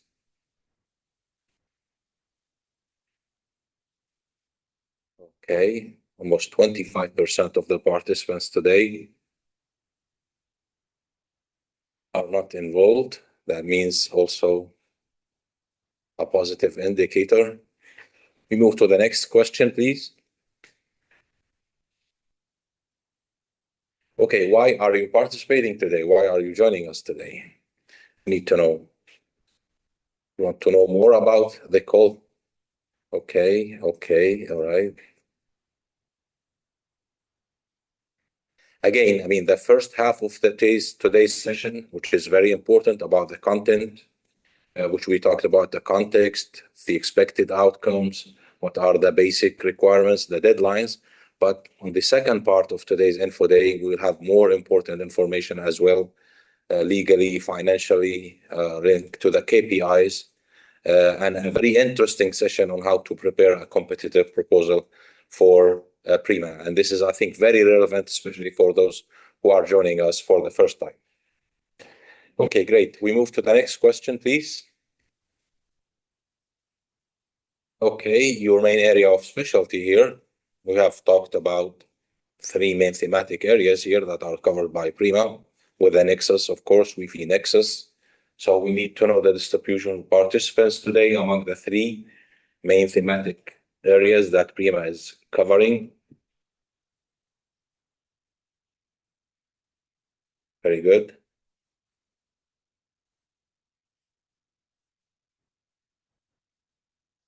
Good. Next question, please.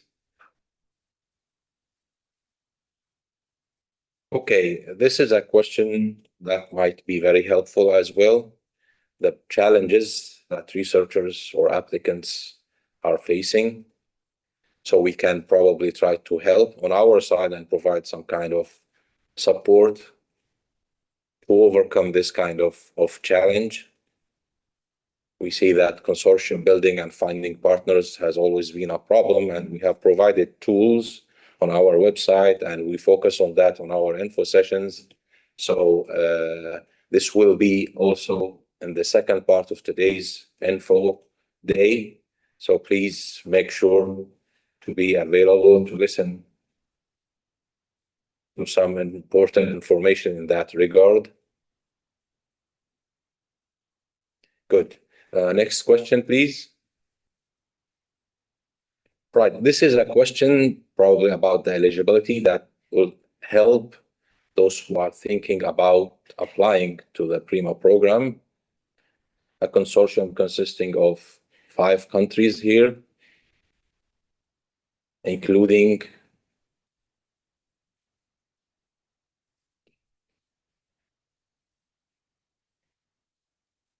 all right. I will not elaborate on that because it has some kind of tricky aspects. So we will listen to we'll see the responses.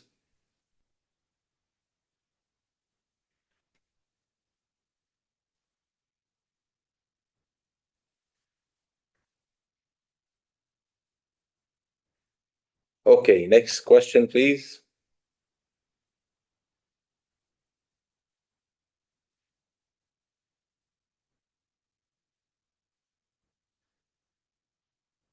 Okay, and this is the last question here. I think those are talking about, here we're talking about the novelties of this year annual work program.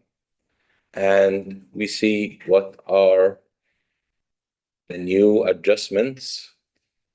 Please read them all before you answer.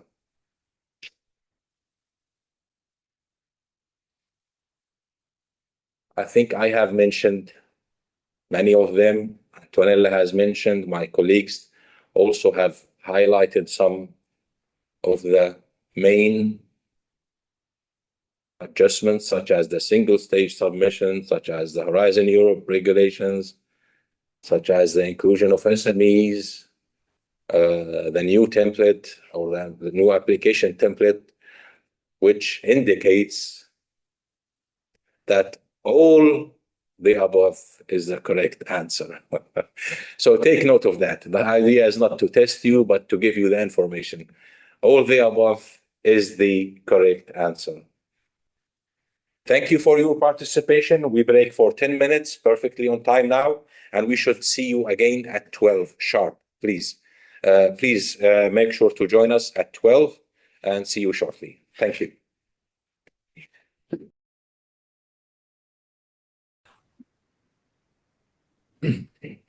Okay, good afternoon and welcome back. Just a quick reminder. Speakers.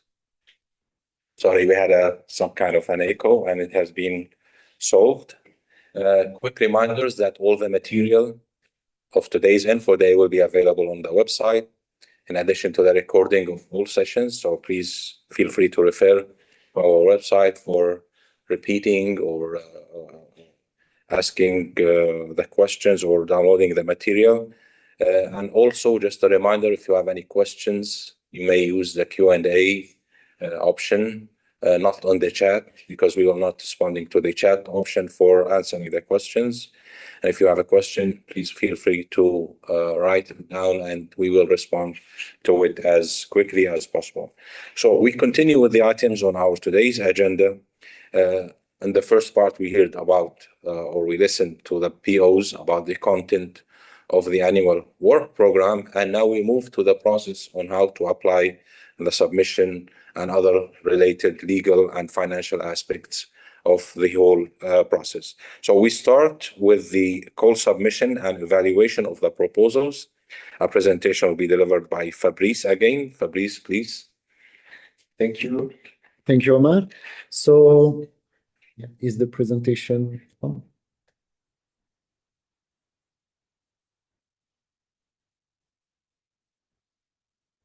So we are just putting the presentation and I will start. So I will give you very flash information, let's say, very practical information on how to submit your proposal and how the proposal you send are evaluated at the PRIMA Foundation. So to start, it seems we cannot start. Yeah. Okay.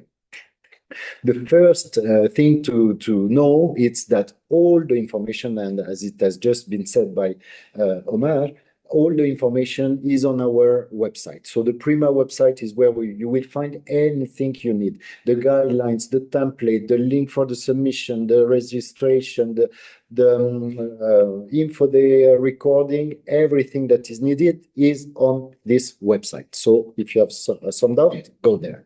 We also have a partnering tool. So this morning we have seen that in the Q&A you are exchanging a lot of email and contact. So this is good. It's kind of synergy. But we also have a partnering tool that is dedicated for this on our website. So you can register, post an offer, and share the need you have. So whatever, as you have been doing this morning in the Q&A session.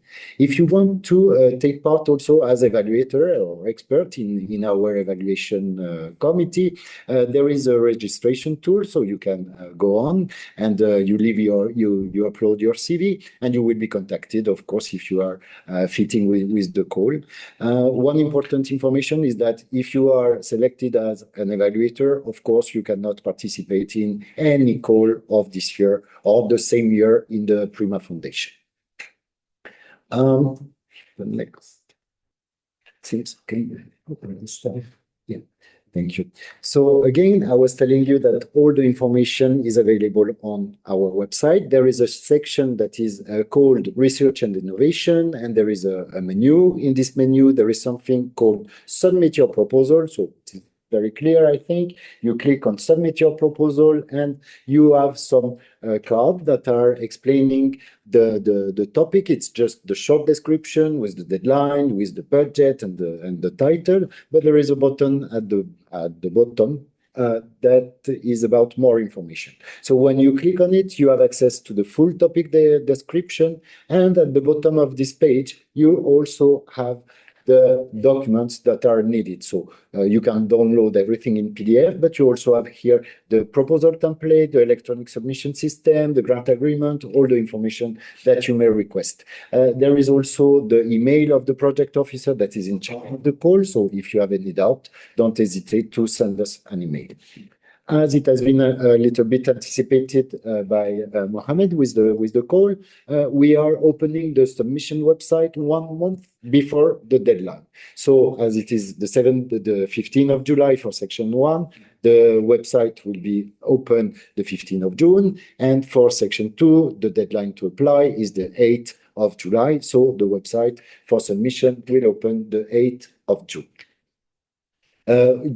Sorry, I just want to come back to be sure. So you have seen that you have a special page for each topic, and each topic has a specific submission link. So don't mix up. If you want to apply in the farming section 1, you have to enter in the call farming section 1 and then click on submit. And if it's in water, you do the same, but they are different. So once you click on submit, you are redirected to the submission platform. It's the AENA platform that we are using. If you already have an account, use the same email because it's your email that is used as identifier. So please use the same. If you don't have one, you will just create a profile. It's very quick and easy. When you are logged in, there is on the top left a link that is named Submit a Proposal. So you just have to click on this link and your registration and submission process is starting. You will see that we ask the basic information, so the title of the proposal. We ask who is the PI, who will be the coordinator, the institution, etc. So for this, I encourage you to download the electronic submission handbook because it guides you step by step on what you have to fill in or not. Because I remind you that this platform is the French platform, so there are some fields that apply only for French people, but that are not mandatory for the PRIMA call. They are not important for us. So don't worry for this field that sometimes are strange for you, but if you follow the instruction of the electronic submission system handbook, you will have no problem at all. What is very important also, it's always the coordinator that is doing the registration online, and it's the coordinator that will add his partner. Each time, so there is a specific tab for that is called Partnership and Task. There is a blue button with a plus, so you just have to click here and you can add your partners. Each time you add a partner, he will receive an email. So telling him that he has been invited to participate to your proposal. Of course, he has the possibility to decline if he was not aware or whatever. Okay. So I told you that we have centralized all the information in our website, and so you can find everything under each call description, but we also have a section that is called reference document. And here, if you click on there, you have again all the information that you need. So all the templates, all the guidelines for applicants, all the call text, everything is there. The electronic submission system handbook that I was just talking about is also here. You have the annual work plan for full detail. You have the 3 strategic research and innovation agenda, and the model grant agreement. This is more for section 1 proposal. Here, the checklist, the quick checklist to submit your proposal. Here, this year, I draw your attention. It has already been mentioned in the first part, but we are changing to Horizon Europe. So the templates are not the same one as the previous year. If you already applied to PRIMA, be careful. The templates are not the same. I repeat, So we have part 1 and part 2, and both templates are different. So be aware and be careful, especially for part 1 that contain a little bit more information than just the administrative data as we were used to have in the past. For the budget, each partner has to introduce his budget online, so just the global budget online. But as we are in a single stage proposal, you also have to send your detailed budget in the Excel file. The Excel file is different between section 1 and section 2. Section 1 is the Horizon Europe model, and section 2 is the National Funding Agency model, let's say. So also here I put have an eligible consortium at the beginning of the checklist. This is the first thing you have to verify, because it's very important, especially in section 2, because each funding agency has its own rule. Some funds the private sector, other not. Some funds some type of activities, other not. So each partner has to be very well aware if he's eligible to participate to the call. But to be quick, you have 3 main documents to submit: the part 1, the part 2, and your budget. This is the minimum to be admissible.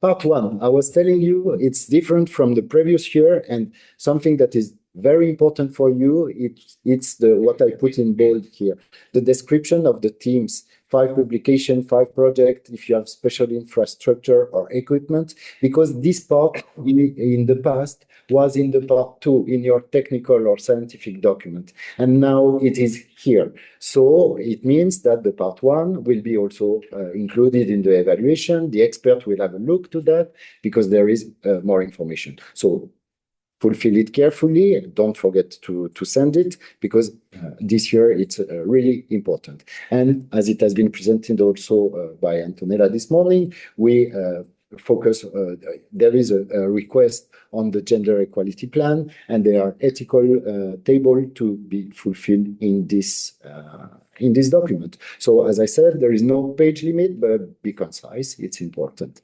We also request the PIC number, especially for section 1, even if it's not validated, but please introduce it in your proposal.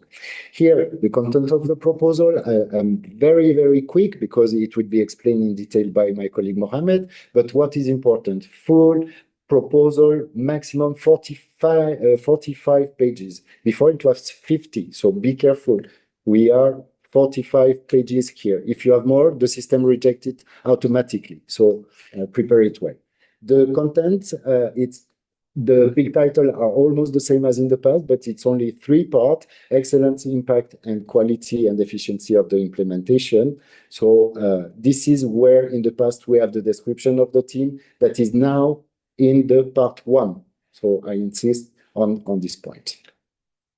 The evaluation process, so it's the same 1 stage, 2 stage. We are following exactly the same process. You send your proposals through the platform, only through the platform. So we will check if you have sent all the needed documents, the admissibility, if your teams are eligible. If it is section 1, PRIMA is doing the eligibility. If it's section 2, it's the funding agency that are doing the eligibility. And then once we have the proposal with an eligible consortium, we send your proposal to 3 independent experts that are taking part in the evaluation committee. They don't know each other. They don't know who is participating in this committee. It's completely anonymous at the beginning. So each one is evaluating the proposal on his own. And once this individual evaluation is finished, we gather all these people together, all the scientific committee, and so we discuss, we have consensus meeting, and we rank the proposal. So everybody has a view on everything at the end in the evaluation panel. Of course, the top ranked proposal will be funded. So if it is in section 1, we will sign a grant agreement directly with you, so PRIMA Foundation and the consortium. And it is, if you are selected in section 2, each partner will sign a grant agreement or a contract with his own funding agency. And then the project will start, and at PRIMA, we will monitor your project and follow the implementation of it. Okay. So for the scoring and evaluation, there are three criteria that correspond to the three parts of the part two, the template part two. First is excellence, the second is impact, quality and efficiency of the implementation. Each criteria is evaluated out of 5 points, and you need to have at least 3 points out of 5 for each criteria, and in total 10 out of 15 to be able to be funded. If one of these conditions is not met, you cannot receive funding. For innovation action, so all the section 1 topic this year, we have a weight of 1.5 for the impact score. So do not neglect this part, as it is very important for the ranking.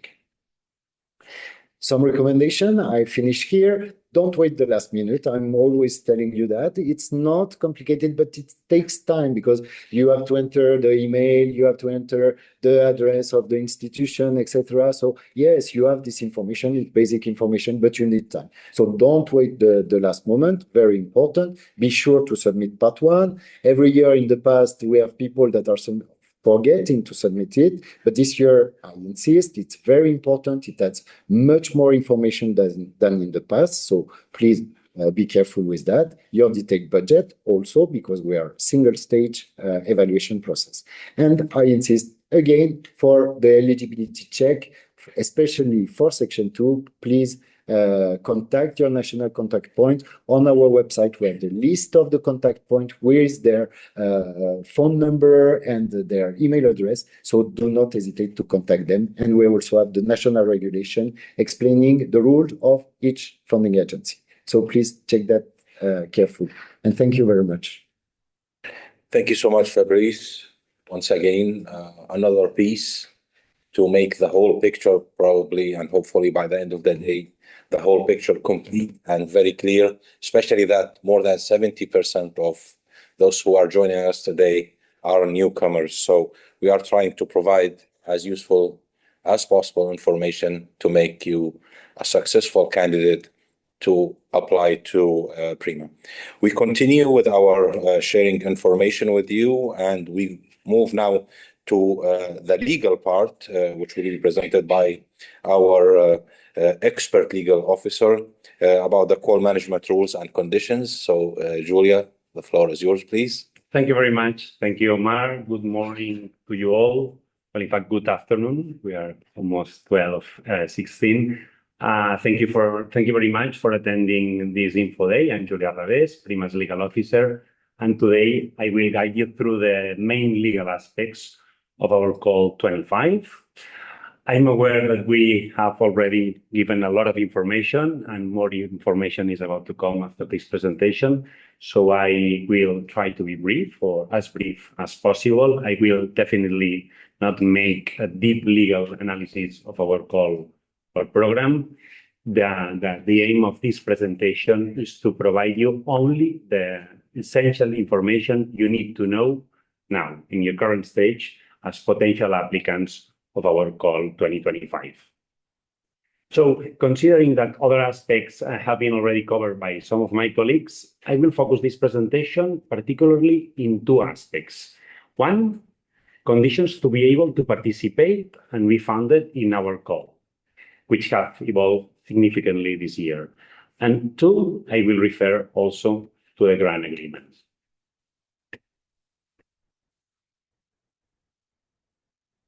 Having said that, and before going into detail with eligibility conditions, allow me to highlight that the PRIMA Call 25 is special since marks the first call aligned with Horizon Europe rules after 7 calls operating under Horizon 2020. This change comes with relevant novelties in all aspects, but particularly from a legal standpoint. So if you have applied before to PRIMA Call, pay attention because new rules have been introduced in the 2025 call, such as the introduction of new eligibility requirements, particularly the mandatory participation of SMEs in Section 2, or the new requirement concerning gender equality plans, which applies to certain applicants at the stage of grant signature. So these novelties make this Infoday particularly relevant, both for new applicants, but also for experienced coordinators and beneficiaries. Before going into detail on the call sections, I would like to briefly explain the overall eligibility framework applicable to the PRIMA Goal 25. Eligibility under PRIMA is defined at two levels. The first level is based on the Horizon Europe eligibility conditions, which apply to most EU programs.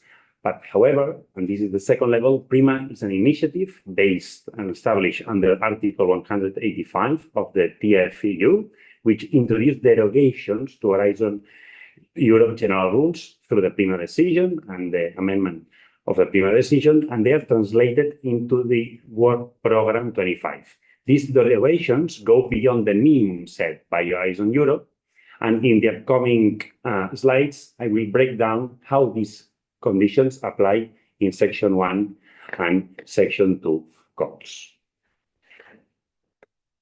Let's now specifically look at the eligibility conditions of Section 1, which is dedicated to innovation actions and is funded by the European Union through PRIMA. As mentioned, PRIMA introduces a derogation from the standard Horizon Europe rules, and instead of the usual minimum of 3 entities from 3 different EU member states or associated countries, the PRIMA work program sets a more specific and more demanding framework. The minimum requirement is to have at least 4 independent legal entities, all established in PRIMA participating states. Among these, we must have at least 1 entity established in an EU member state and at least 2 entities established in Mediterranean partner countries. Since we have a lot of newcomers today, I apologize because I did not prepare a slide about that, although you may check all this information in the annual work program. Our PRIMA Mediterranean partner countries are Algeria, Egypt, Jordan, Lebanon, Morocco, Israel, Tunisia, and Turkey. And as for the PRIMA participating states, which are EU member states, we have Bulgaria, Croatia, Cyprus, France, Germany, Greece, Italy, Luxembourg, Malta, Portugal, Spain, and Slovenia. But you can check all this information in the work program. And to complement an additional requirement of eligibility for this call 2025, very important, and this is a novelty of this year, at least one of these 4 entities of Section 1 must be an SME. And more specifically, I insist, this is a novelty. We do not want any proposal to not be eligible for not meeting this condition. At least, as I said, one of the 4 minimum participants must be a small or medium-sized enterprise. This new eligibility condition, introduced in the Work Program 25, applies only to Section 1. The definition of the SMEs in the work program is according to the Commission recommendation, and it is related for enterprises with fewer than 250 employees and with an annual turnover less of 15 million euros or annual balance sheet equal or less of 43 millions. Applicants must self-declare their SME status at proposal submission stage. This slide presents 3 examples to help you to verify if a potential consortium meets the eligibility rules for Section 1. Let's go them one by one. And on the example 1, we see a consortium with entities based in France, Italy, Tunisia, by the way, the Tunisian partner in this example is an SME, and a Jordan entity. This consortium is acceptable as per eligibility conditions because it has at least 4 legal entities, at least from 3 different countries, at least 1 from the EU member state from the north, and at least 2 from Mediterranean partner countries. And at least 1 is an SME. So this consortium has the green light to be evaluated. The second example is a bit different.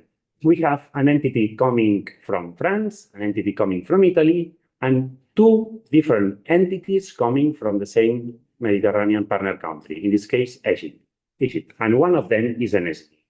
In this example, we also meet all the criteria because we have 4 independent entities, at least 3 different countries, and at least 1 from the north, and at least 2 partners coming from Mediterranean partner countries. In this case, both from Egypt. This is allowed. The two entities, different entities coming from a Mediterranean partner country can come from the same country, and at least one of them is an SME. Finally, we have a third example with a partner based in Portugal, another partner based in Turkey, another one in Morocco, and the other one in Lebanon. In this case, from a geographic perspective, it looks that they are fulfilling the eligibility condition, but there are no SME in the composition of this consortium. So this consortium would not be eligible. These examples help to underline that the rule of 2 partners from a Mediterranean partner country does not require them to be from different Mediterranean partner countries. And also that the SME requirement for Section 1 is absolutely mandatory. Now, let's move on to Section 2, which covers research and innovation actions. These actions, and it has been explained before, are funded through national funding agencies under PRIMA's Section 2 mechanism. The geographic eligibility conditions in Section 2 are similar to Section 1 and represents also a derivation from usual Horizon Europe rules. So no need to provide specific examples for Section 2. But the most important point in Section 2 is that the SME participation is not mandatory. Lastly, and as Fabrice was insisting in this line, always keep in mind that in Section 2, proposals must comply with national funding rules, since the budget is managed by the national funding agencies from the participating states. Therefore, in addition to eligibility at the PRIMA level, each participant must verify their eligibility with their national funding agencies and check that they are aligned with their requirements. Let me now briefly, because it has already been covered before, address the issue of the gender equality plans, which is a participation requirement, not an eligibility condition, but a mandatory participation requirement, which applies only to certain types of applicants. And this is to public bodies, to universities, and research organizations coming from member states or associated countries to Horizon Europe. These gender equality plans must be in place at the moment of the GA signature, and it is a requirement based on Horizon Europe regulations. And now we go to the next slide, and having clarified eligibility rules and other requirements, let's now turn to the grant agreement. However, I want to highlight that everything that I will explain as from now on is mostly related to Section 1 of our call. As you are already aware, our calls are organized through 2 different sections. In Section 1, PRIMA will fund you and will sign the grant agreement with you. And on Section 2, your national funding agencies will fund you and you will sign the grant agreements or the contracts with your funding agencies. You will not sign it with PRIMA. In any case, the fundamentals of the legal regulation of the grant agreement are common for both Section 1 and Section 2. So the following part of this presentation will also be useful to you all, regardless to what section you will submit your proposal. And obviously, no need to mention it, both Sections 1 and 2 have the same level of importance and relevance in our program. So the grant agreement, the GA, is the contract that will be signed between PRIMA and you as a coordinator or partner of a consortium with a granted and funded project in the PRIMA Call 25. In the case of Section 2, you will sign this contract with your national funding agencies according to their rules. Also, the GA is the rule that will allow PRIMA to ensure that your project is performed as it has been agreed. So the GA will ensure not only a certain outcome, but also the way to do it. As important is the result as it is the way to achieve this result. And finally, the grant agreement will ensure that the action, this is the implementation of your project, is done in compliance with the applicable law. Let's now take a closer look at the structure at the structure that we'll have, the PRIMA grant agreement that will be signed with selected projects during probably the first month of the next year. The PRIMA-GA will be based on the Horizon Europe Model Grant Agreement, and the final version of this document will be available on our website soon and will mirror, as said, the Horizon Europe Model Grant Agreement, but adapted to the specific legal basis of PRIMA. Here you can see the main parts of the GA, and beside the 44 articles of the contract and the datasheet, we have the annexes. The most relevant part, because Annex 1, the description of the action, this is your proposal. The project that you will submit and will be evaluated, and if this is the case, will be funded. The same for Annex 2 is the budget that Fabrice was explaining. And then the Annex 3 is the accession forms that will be signed by the rest of beneficiaries of the consortium that are not the coordinator, and this should take place within 30 days after the signature between the coordinator and PRIMA. And when will we sign the contract? When we will sign the GA? Once the evaluation process explained by Fabrice and of the proposals submitted from your side, performed by independent experts, is finished. Then, after this evaluation, a ranking list with the best projects will be done, and our Board of Trustees, the PRIMA Foundation Board of Trustees, will approve the list of projects to be funded. In that moment, our project officers, my colleagues, will contact you to give you the good news, and I will also contact you to start the procedure to sign the GA. And how is this procedure to sign the GA? Since today we have many attendees that never participated before in a PRIMA call, I want to clarify that although PRIMA is part of the Horizon Europe program, we do not use the EU funding and tender portal, not even during the submission process, not even during the signature of the contract of the GA. So, in case your project is funded and granted, we will exchange all the information and documentation through other channels, like emails, celebrating online meetings, calls, and so on. In particular, after being your project selected for funding, the first thing that we will do is to share with you our GA signature procedure. As an example, you can see in this slide the workflow that we use for the signature of the projects from the call 2024.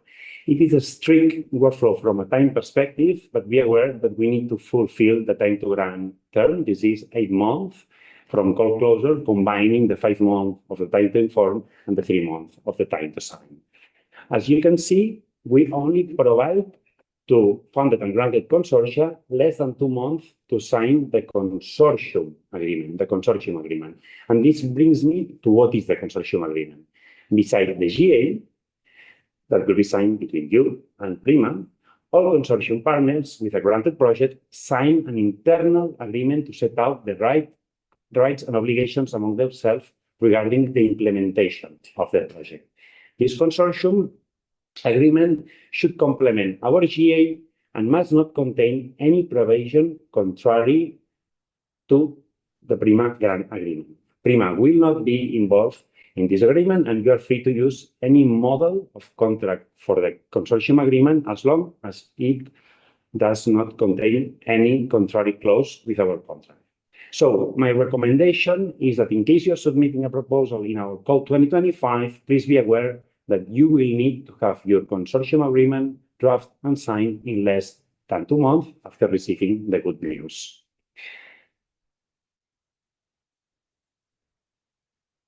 Amendments, very quickly. And we expect from you that you will submit a proposal that will be implemented without requiring any modifications. But as you know, this is theory. So therefore, and only if it is justified, and I remark justified and exceptional, we can proceed with an amendment that will modify your project. And also taking into consideration that the amendment cannot modify the project in a way that could challenge the reasons that the evaluators identified in your proposal to select it for funding, because obviously this would break the principle of equal treatment with applicants. Not all changes require an amendment. You need one if the change affects to core contractual elements of the contract, such as the project duration, the budget distribution, the consortium composition, or modifications to Annex 1. but minor modifications does not require an amendment. If you have doubts, because some situations may fall in a kind of gray area between the two categories, please contact us and we will clarify how to proceed. In PRIMA projects, the coordinator is the main point of contact with PRIMA. They will sign the GA itself, will submit the report, will request amendments, will manage the payments, and the rest of beneficiaries of a consortium, which are not the coordinator, they will sign the accession forms within 30 days after the signature of the GA. This slide gives a quick overview of other actors that can participate in a PRIMA project without being direct signatories of the grant agreement or the accession forms, such as affiliated entities or subcontractors. In this slide, we highlight some few important legal reminders regarding subcontracting and the involvement of other actors or third parties. Subcontracting is allowed, you can do it, but only for limited tasks, not for core tasks of the project. Also, subcontracting between beneficiaries is not allowed, and all participants must respect principles like value for money and avoid conflict of interest when selecting subcontractors. And since I did not want to go beyond of the 15 minutes, this brings me to the end of my presentation. Thank you very much for your attention and for your interest in PRIMA-Call. But before ending, however, I would like to emphasize one final reminder or take-home message. Eligibility conditions are critical and essential. These requirements, as I have explained, reflects PRIMA's specific framework and differ indeed from Horizon Europe rules, since they are derogations from these rules. Proposals that do not meet these conditions will not be evaluated or funded regardless the quality of the proposal. So it is essential to verify compliance with all eligibility criteria. We encourage applicants to consult carefully the work program and the guidelines that you can find in our website before submitting your proposals. Please. Thank you once again, and I wish you good luck. Thank you, Julià. I think indeed I really support what you have just mentioned, because sometimes scientifically a proposal is perfect, and we have been in such cases, but for some stupid mistakes or missing legal aspects, sometimes that proposal is rejected or not even evaluated from the very beginning. So please be careful taking that into consideration. It's not complicated, but it's probably a lot of information that we try to make it like in a sequence and in a very abstract way to be presented to you. And always we are available to provide further information in case needed. We move to the next presentation, and it is very relevant to what has been mentioned this morning also by the POs. All POs have highlighted that it is a requirement to include at least 3 KPIs in their proposals. Now we will be giving you some more information about that, and our monitoring officer will be presenting this topic to you. So Itzel, the floor is yours, please. Thank you. Thank you, Omar. Good afternoon, everyone. Thank you for staying tuned. Yeah, this is an important aspect. Assessing the impact of your project is a relevant change from Horizon 2020 to Horizon Europe, and we want to highlight its crucial role while writing your proposal, because it is an important section the Committee of Experts will look at during the evaluation process. Okay, so as explained before, while drafting your proposal using the application form part 2, you will find the section on impact, where first in the subsection 2.1, you will provide a narrative explaining how the project's results are expected to make a difference in terms of impact. And at point 2.2, you will have to clearly describe the activities planned to maximize this impact through dissemination, exploitation, and communication. And the last point you will summarize this section by filling in a canvas with the key elements of your project, such as the specific needs that trigger the project, the expected results, the measures to maximize this impact, the target groups, the outcomes, and the impacts. To better understand on how to move from results to impact, in the upcoming slides, we will be covering the following topics. What steps are needed to transition from results to long-term impact? How to align the project's results with the expected outcomes mentioned in the work program, and how to use KPIs to measure results and support your impact narrative.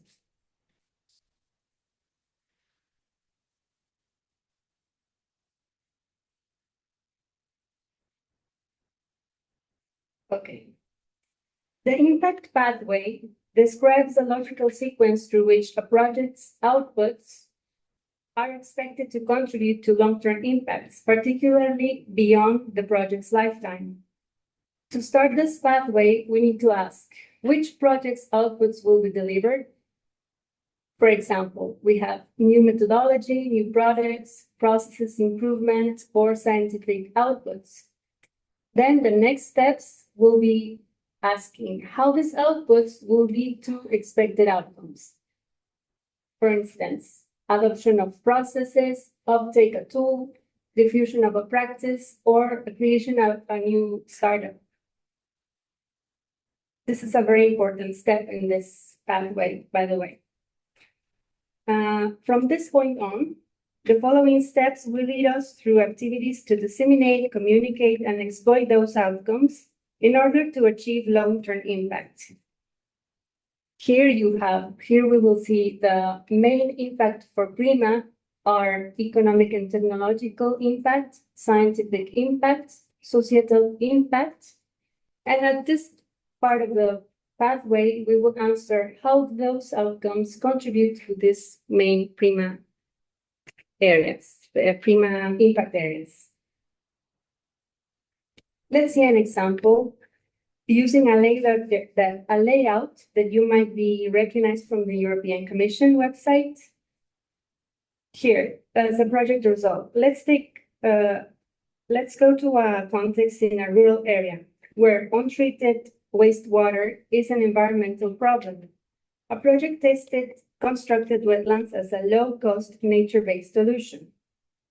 The pilot worked very well, and the next steps is to expand this system so that wastewater can be reused as a resource.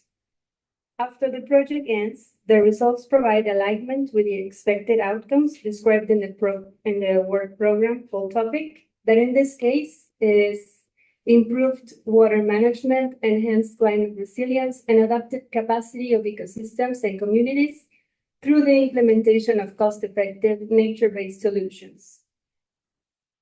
By sharing these outcomes through comprehensive dissemination, communication, and exploitation plan, the initiative will support PRIMA's operational objective, which is water-saving solutions, and directly contribute to its main impact areas.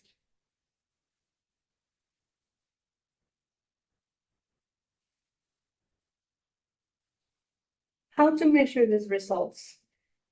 Well, PRIMA has established a structured set of key performance indicators to assess the performance of its program and projects. As you can see in this table, KPIs are grouped into specific categories.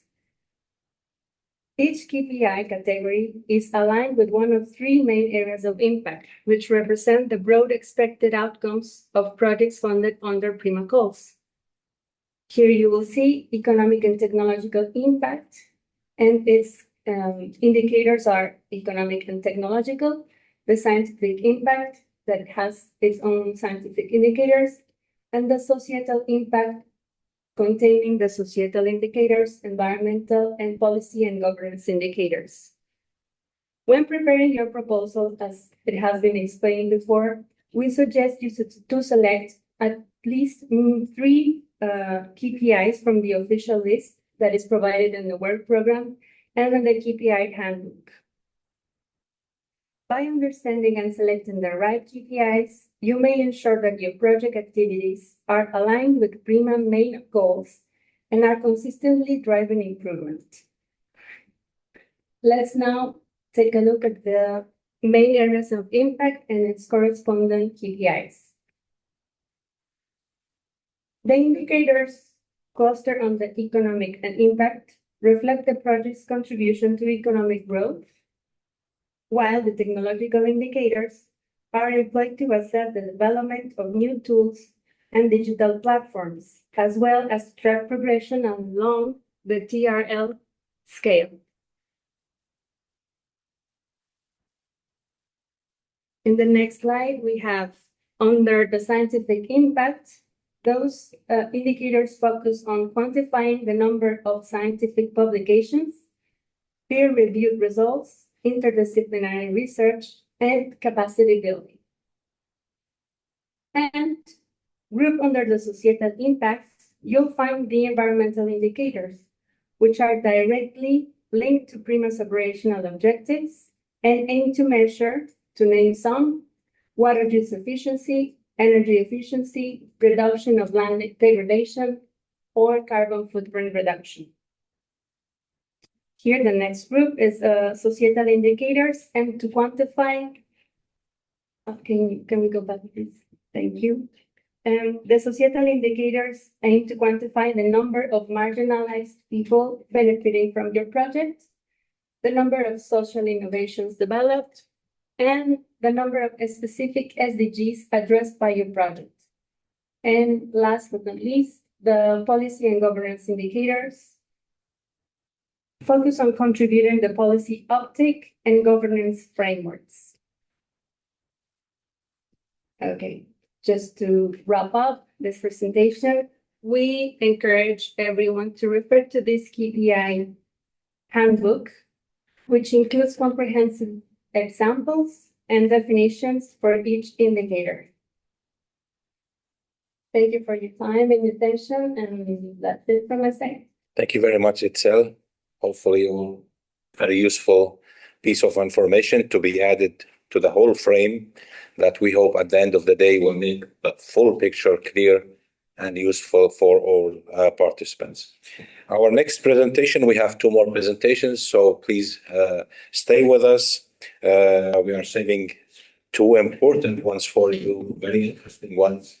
The next presentation is about preparing a competitive research proposal, and it's based on long years of experience, based on the previous annual work programs and the application processes, and what we learned were like bottlenecks and strengths in the application process. So we'll be sharing that. We're trying to concentrate all of that in one presentation, and we'll share it with you, and it will be delivered by Mohamed. So Mohamed, please.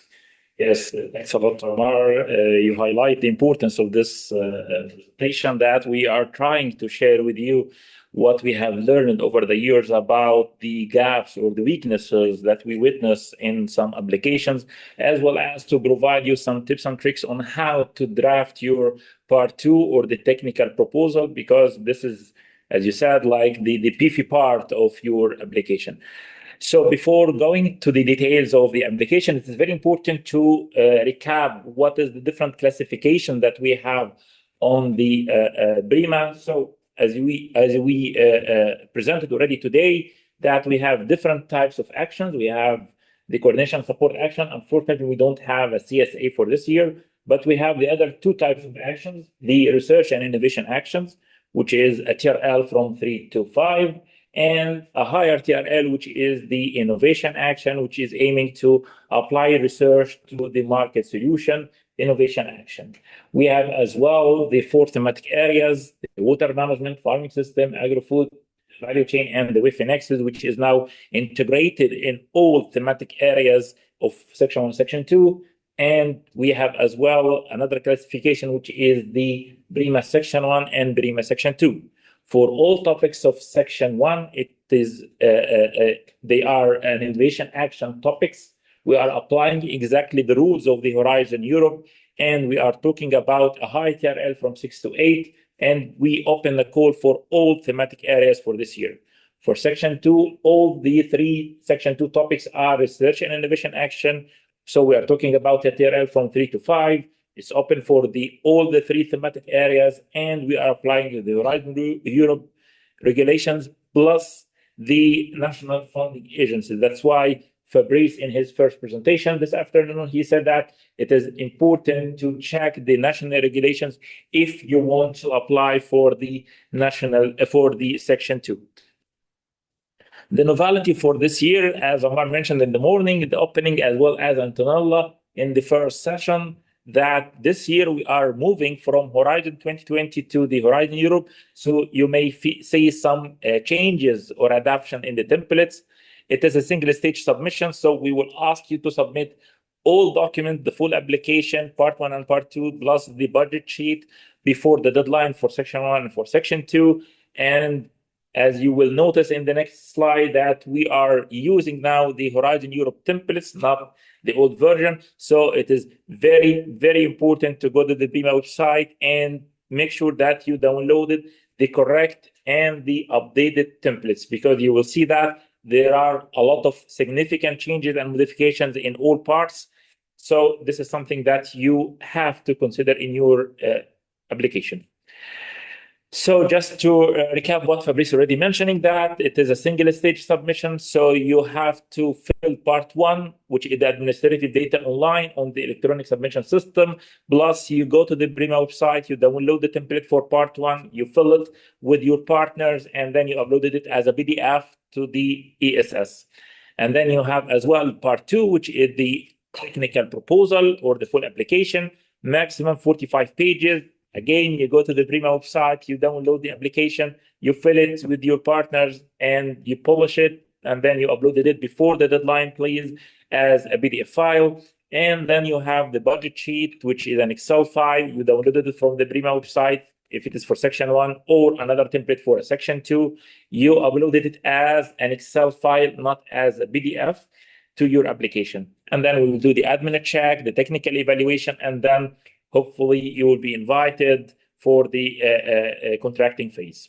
So for today, we'll just focus on the technical proposal or the full application. What are the main sections and how to develop each part of them.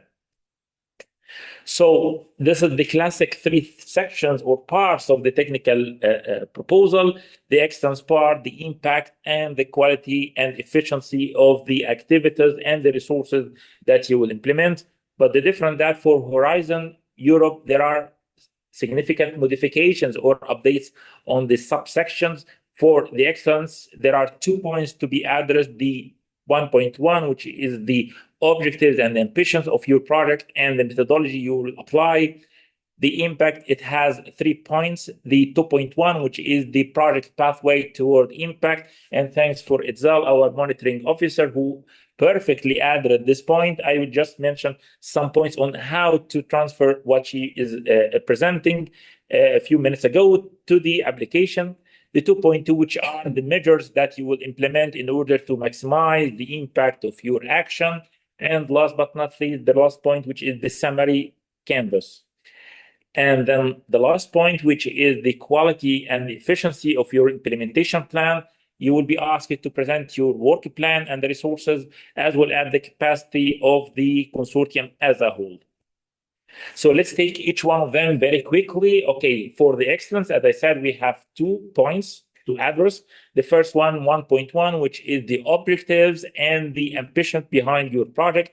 It is very important to draft your specific and overall objectives as a SMART objectives. This is a very common term, stands for its specific objectives, measurable, so I can measure and verify it. It's achievable, something that can be achieved. It is realistic, as well as within the time frame of the project. You can use like a bullet points to summarize or to present your specific objectives. Please be precise and specific. So avoid overestimation, because this will be negatively evaluated if you will be like too ambitious or too generic in your objectives. highlight the novelty and the innovative aspects of your project. And very important, that's why we used to put it in a different line. It is very important to present clearly the research and innovation maturity level of your project by presenting the initial technology readiness level of your project or the technology that you would apply, and the final or the achieved TRL at the end of your project, as well as the list of key deliverables of your project. So this is just an example how you can present your initial technology readiness level of your technology that you will apply, and then the final or the achieved TRL, as well as match this with the list of deliverables that are relevant to your project. The second point under the excellence, which is 1.2, it has 3 subcategories or subtitles. First, which is the concept underpinning your product, how you will transfer those objectives into a tangible result at the end. You need to describe the overall applied methodology and the logic behind the work packages structure, not the detailed activities, because this will be covered in the third section. Distinguish the activities to like research, piloting, prototyping, testing, validation, large-scale validation, as well as the market replication in alignment with what is already written inside the code text, as my colleagues already presented in the morning session. Also mention the challenges that is facing your technology that you will develop and how you would overcome those challenges by the different activities. Very important, and many times we witness that some applicants forgot to mention this. You need to align your project with other national and international research and innovation initiatives, policies such as the EU policies, in order to show the synergy and the complementarity between your project and those policies. The second subpoint under the excellence, under the methodology, which is to show the interdisciplinary among the partners, as well as among the different sectors. You need to include as well measures for the public and societal engagement, and to mention as well to measure the gender dimension and the gender engagement and analysis. The last point under the methodology, which is the open science practice, it is very important to guarantee and to commit yourself and your project to the open access, so that all research findings and data should be aligned with the FAIR principle, which again, it is a very common term about the fundability and interoperability, reusability, and accessibility of the data. And this is one of the key differences between Horizon 2020 and Horizon Europe, that it is mandatory to have a specific deliverable for the data management plan, and it has to be delivered before month 6 as one of the key findings or specific deliverables of your project. So this is now it's mandatory to be to develop this data management plan as a specific and standalone deliverable, and then you will revise it and keep updating throughout the lifetime of your project. Then we go to the second section or the second part of the application, which is the impact. We have three subtitles. First, the project pathways toward the impact. I will not go to the details as already Itzel already covered this, but we are expecting that you will show to us and show to the assessors the impact to the targets, like for the regions, for the beneficiaries, as well as for the markets. The best source to draft your impact is the topic itself. So we kindly ask you to check and to analyze carefully the expected outcomes as mentioned under each topic, and then try to draft and to tailor your project how you will address and fulfill all those expected outcomes. You need to define and quantify the target groups and the final beneficiaries, define their demands and their challenges, and how your project will address and satisfy their demands. Again, you need to be very specific and avoid general description. And very important, you need to categorize the outcomes and impact of your project into the scientific, economic, and technological, societal, and environmental impact and outcomes. The second part, okay, yeah, you succeeded to achieve what you promised. You have a very interesting deliverables, but it's still within your consortium. It is very important to tell us how you will transfer this technology or this outputs to the target groups or to the stakeholders or to the beneficiaries. That's why the second point under the impact, which is measures and actions you will take in order to maximize, to disseminate, to exploit, and to communicate the results of your project to the audiences. Again, this is another difference between Horizon 2020 in the past and the current Horizon Europe, that in the proposal, you need to have a detailed plan for the dissemination, exploitation, as well as the communication activities, and this to be one deliverable to be uploaded or to be delivered by month 6, and then it will be periodically updated throughout the progress of your project.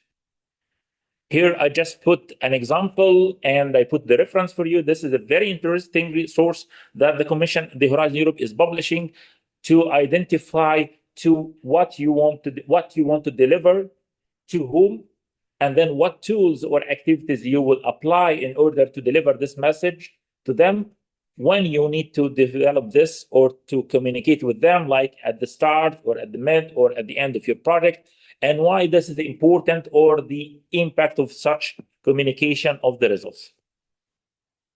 The last part under the impact section, which is the summary.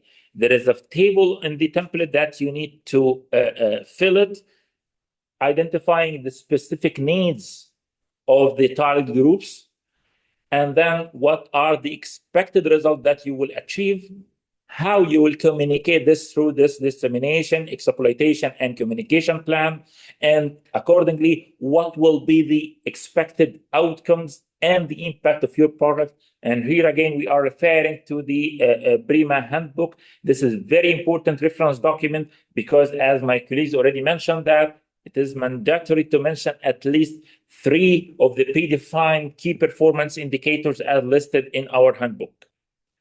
The last part in this in the application, which is the quality and efficiency of the implementation plan. It is for sure some narrative part, but there are as well a set of tables that you need to fill. I will not go to the details of this tables because it is more or less the same as Horizon Europe, but with some modification with the new template. The second part, which is very important to underline here, that in the past, we keep asking you about the profiles of each individual participant. As my colleague Fabrice already mentioned in his presentation this afternoon, that now the individual profiles of your partners have been moved to the part 1. So you will say, we will save for you some extra pages to present better your technicality and technical activities of your project. But here we are just asking you to show the complementarity among partners and to show the consortium as a whole. What are the resources or the infrastructure available as a consortium, and to show as well the synergy among the partners.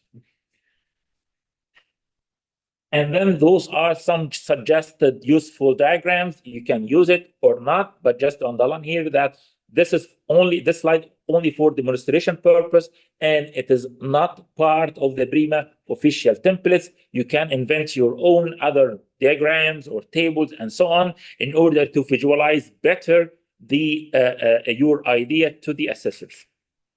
We tried to list down based on, as you mentioned, Omar, based on our history and experience with the previous years, the most common reasons of failure. One of the very common reasons is that how I can build a strong consortium, because many of the applicants always facing a problem where to find a partner for an SME in a specific country or a specific discipline and so on. That's why we try here in this slide to present to you some useful partnership tools and platforms that can help you to build a concrete and a strong consortium. For instance, the PRIMA partnership platform. This is a very interesting website where you can upload your profile so people can contact you, or look for other profiles published on the PRIMA website, and then you can contact them. Also, the Horizon Europe funding and tenders portal. It is very useful source to find and to search for a partner, and you can filter by topic, by year, and by type of the organization.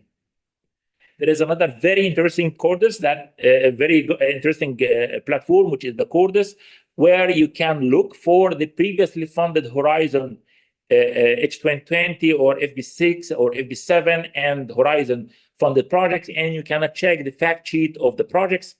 There are as well other two very useful platforms, the Era Learn, where you can find potential partners, as well as the Enterprise Europe Network, which is a huge database of the SMEs.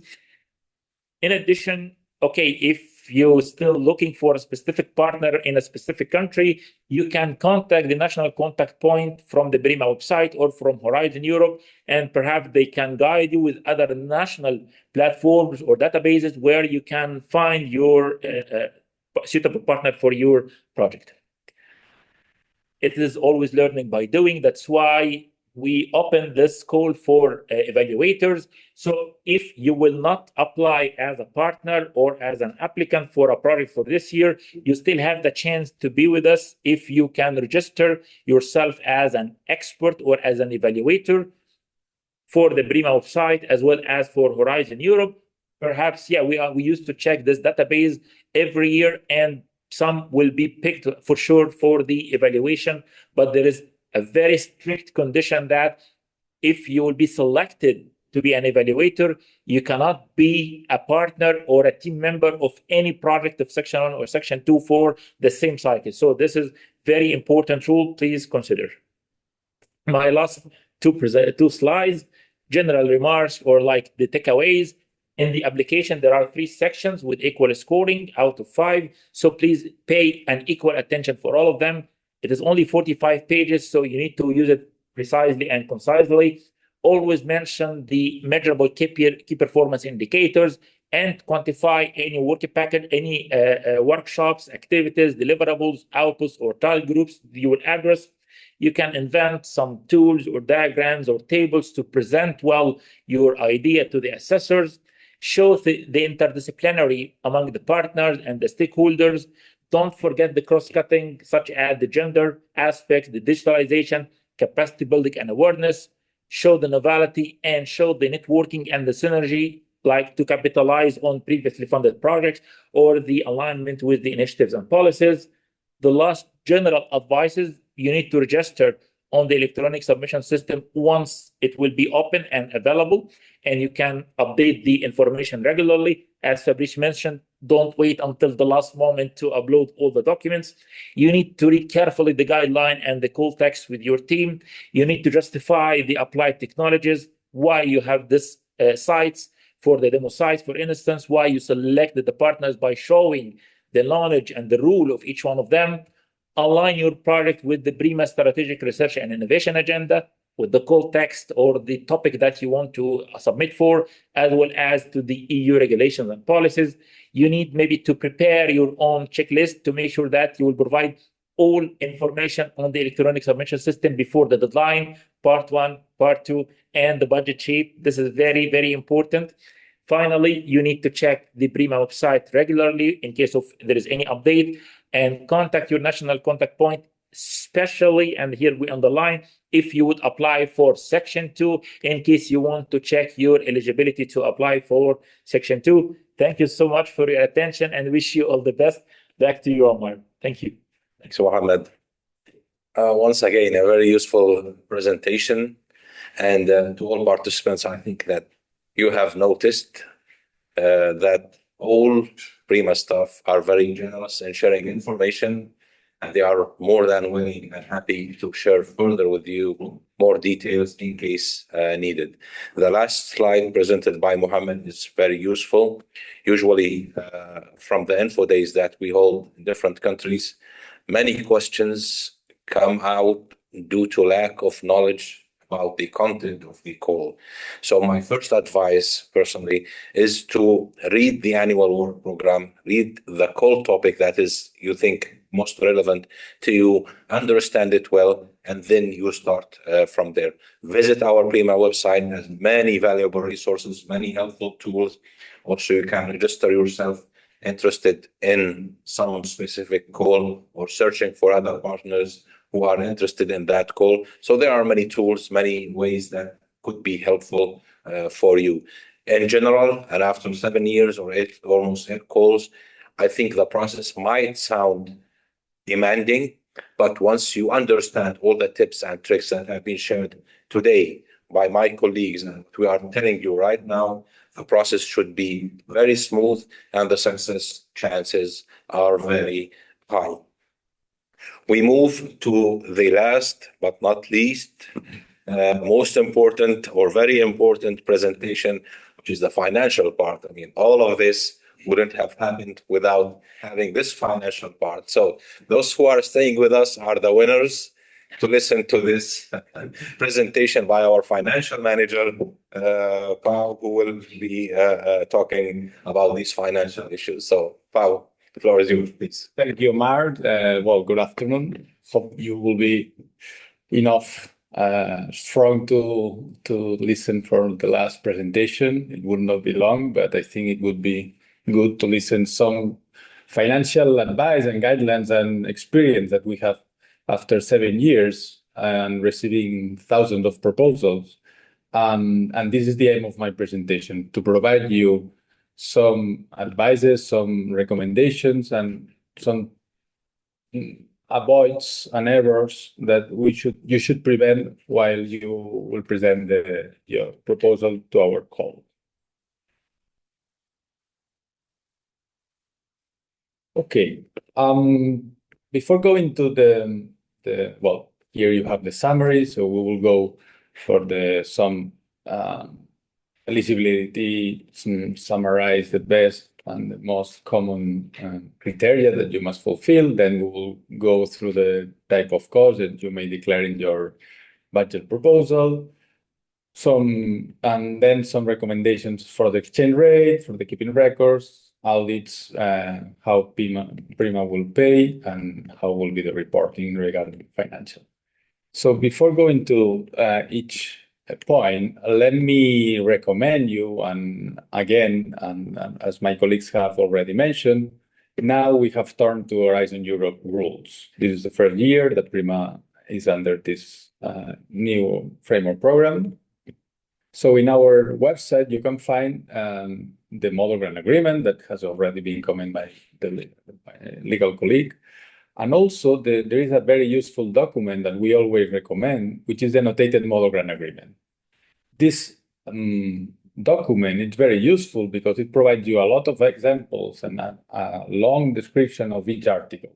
So in case you have doubts while you prepare the budget, though I don't know which category it applies, I don't know if this is the case, there are many details and many examples for all the situations that you may face while you are preparing the proposal.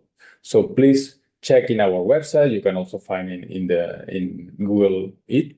So the recent one has been just published some days ago in April. So it's the second version of the annotated model grant agreement. And there is also one version published 1 year ago. Okay. So let's go for the eligibility. So our first comment would be for the action period and reporting period. So as you know, you have to prepare a proposal of 3 years, and all the costs will be eligible only for this period. So please be sure that all the costs that you will incur will be connected and linked during the implementation of the action. Okay, so here we see errors. So please bear in mind that the cost will be eligible since the day after the signature and the start of the action. Okay. Also, only the beneficiaries who sign the grant agreement can declare cost. So please check that all the costs that you plan and you declare on your budget will be under the beneficiaries who will belong to the consortium. Okay. Also, they must be identified and verifiable and linked to the action. Okay. And last but not least, they must also fulfill the national law on taxes, labor, and social security of your countries. Okay, so besides the Horizon Europe rules, you have also to comply with the national rules. As you know, there are the actual cost, the unit cost, and the flat rate, which only applies to all indirect costs. Okay, the 3 types of categories that you may declare.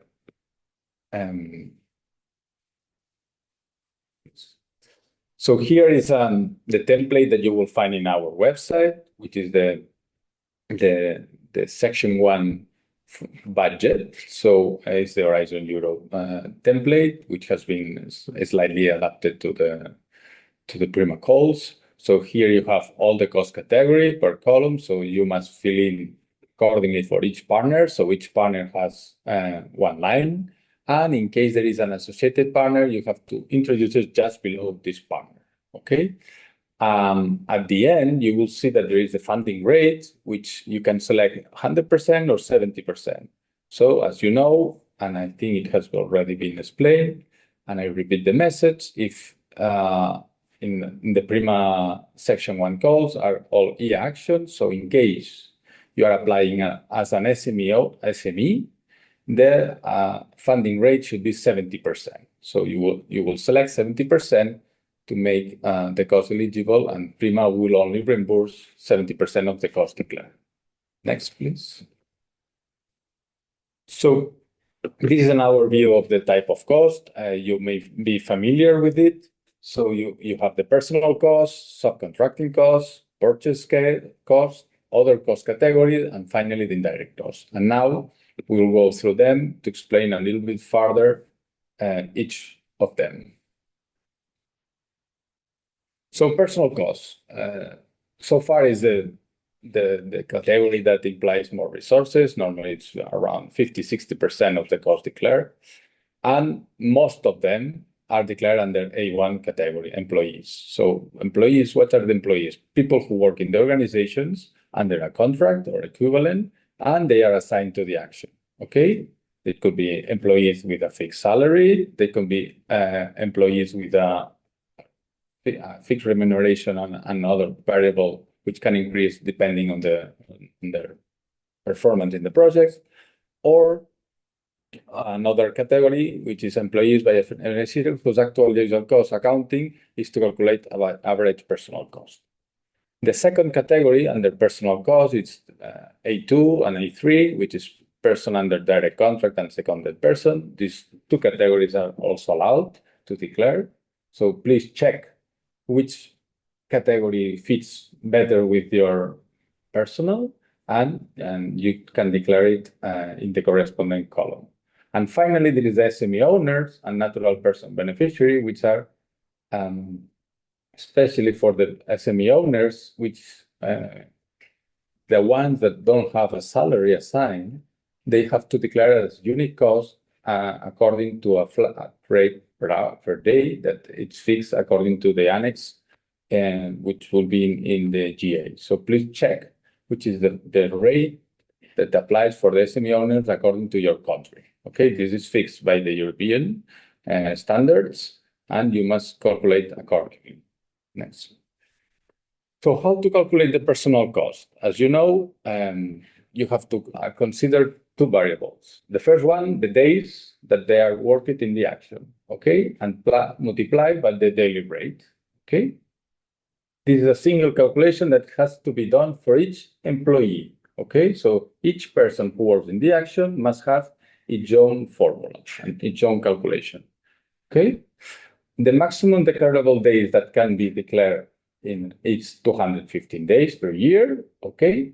And let me remind you the importance of the timesheets. Now, at the time of the proposal, it's not the time for it, but please bear in mind that the timesheets would be mandatory at the time of reporting and in case you receive an audit. So please, if you don't have the system prepared, be ready to have it, because the timesheet is mandatory to record and to know how many days people have been employed according to the implementation of the action.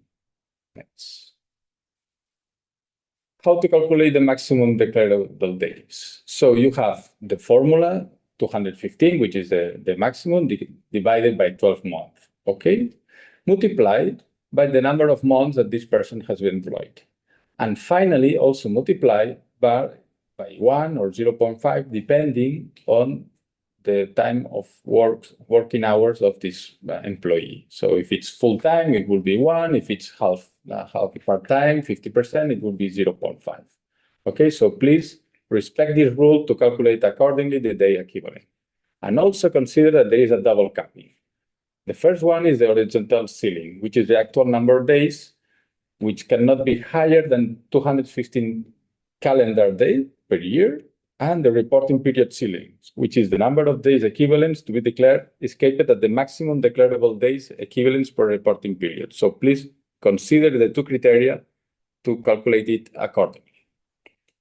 Next, please. How to calculate the daily rate? So we have seen the daily calculation, and now we go to the daily rate. How to calculate? Basically, we have to consider the eligible cost recorded in your statutory accounts divided by the maximum days that you have already calculated. What is it should be included here? The fixed salary, the social security contribution, any taxes that may be eligible according to the national rules and Horizon Europe 2 rules, or some fixed or variable complements or other payments linked to the remuneration. What it not should be included? Remuneration which has not been an actual cost, or arbitrary bonuses that you may think, or the payment of dividends. So please be sure, once you calculate the personal cost, and that you include the costs that are eligible and will fulfill according to the rules. Subcontracting. My colleague Julià has already explained the subcontracting cost, but let me remind you. So subcontracting costs could be eligible, but please be sure that they are well reported and well calculated. So the subcontracting basically are action tasks which can be implemented in the action, but not by the beneficiary. It will be by a third party, okay? They should be declared in actual cost, and also respecting the best value of money, general condition to be eligible, and to avoid the conflict of interest. Very important as well, they should be indicated and this well description in the action in the document Annex 1, the 45 pages. Okay, so please bear in mind that you explain it well, and also respect that you cannot subcontract any task to another beneficiary which belongs to the same grant. Okay, if you do that, it will be ineligible. Okay. The next category, purchase costs. So here we have three subcategories: travel and subsistence. Here, what is very important at this moment to prepare the proposal is that you prepare the travel cost according to the travel policy of your organization, the usual practice. So please respect it, check it, ask it, how much do I pay per diem, which economy class I am available to travel, which is the policy that I should follow to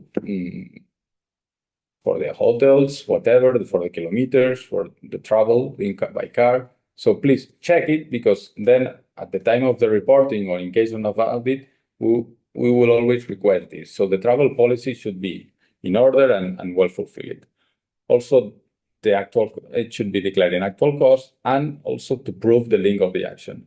So please, here in the section of purchase cost that you might describe in the Annex 1, the full proposal document, you should explain which travels you were planned and the reason. Three trips to attend consortium meetings, one for this conference, one to go to the pilot site. So please be as descriptive as you can to better understand the needs of these travels. Here you have extra information, mistakes to avoid. This is linked at the reporting period, but it's useful, and I will not mention it, but as you will have this presentation, it would be very useful if you are selected not to do mistakes at the time of the report. Next, please. Equipment, the depreciation formula. So here, what we advise you is to check carefully what is the equipment and how you calculate the depreciation. As you know, the general rule is that you can only declare the depreciation cost of the equipment that you may need according to this formula: acquisition cost multiplied by the annual depreciation multiplied by the use of this asset on the action. Okay. However, there are exceptions which provide you to declare 100% of the equipment if they are a prototype or a pilot. But they should fulfill and must fulfill three criteria that they are already explained in the Annex 1.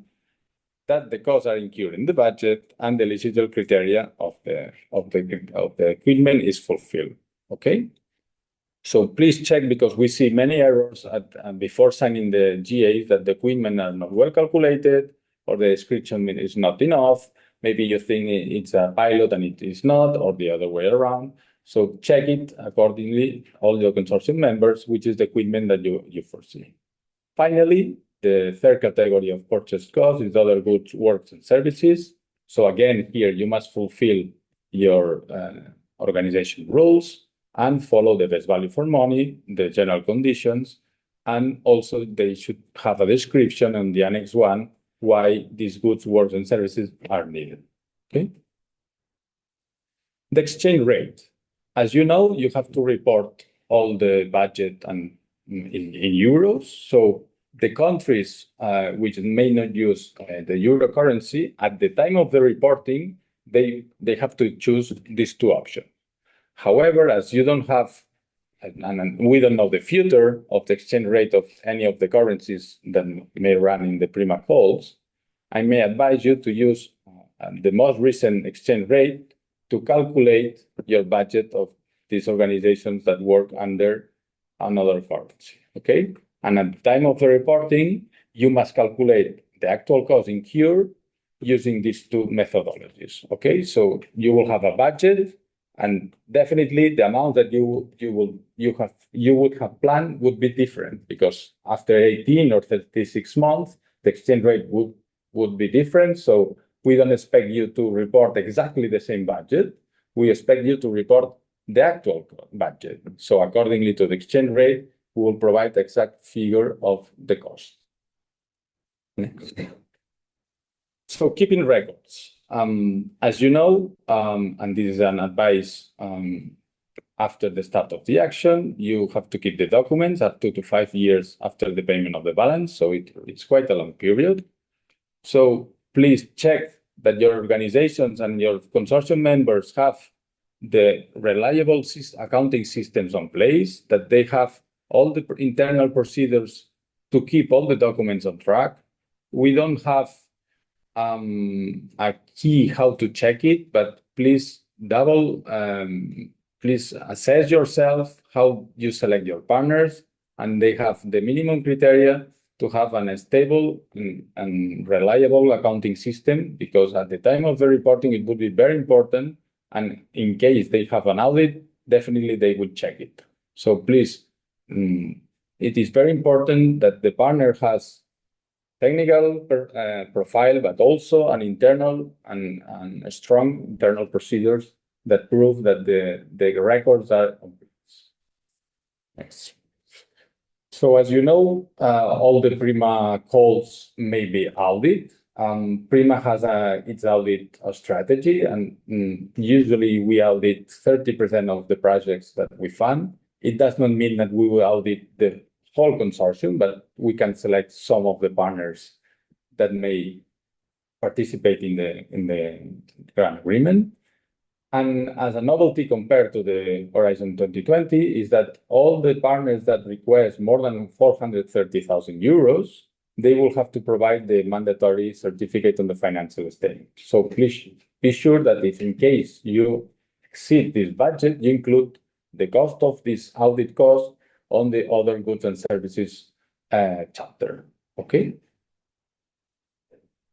Okay, for section 1, how PRIMA will pay to the beneficiaries. So usually, and you will see it in the model grant agreement, one, it's available in our website, we will pay 3 payments.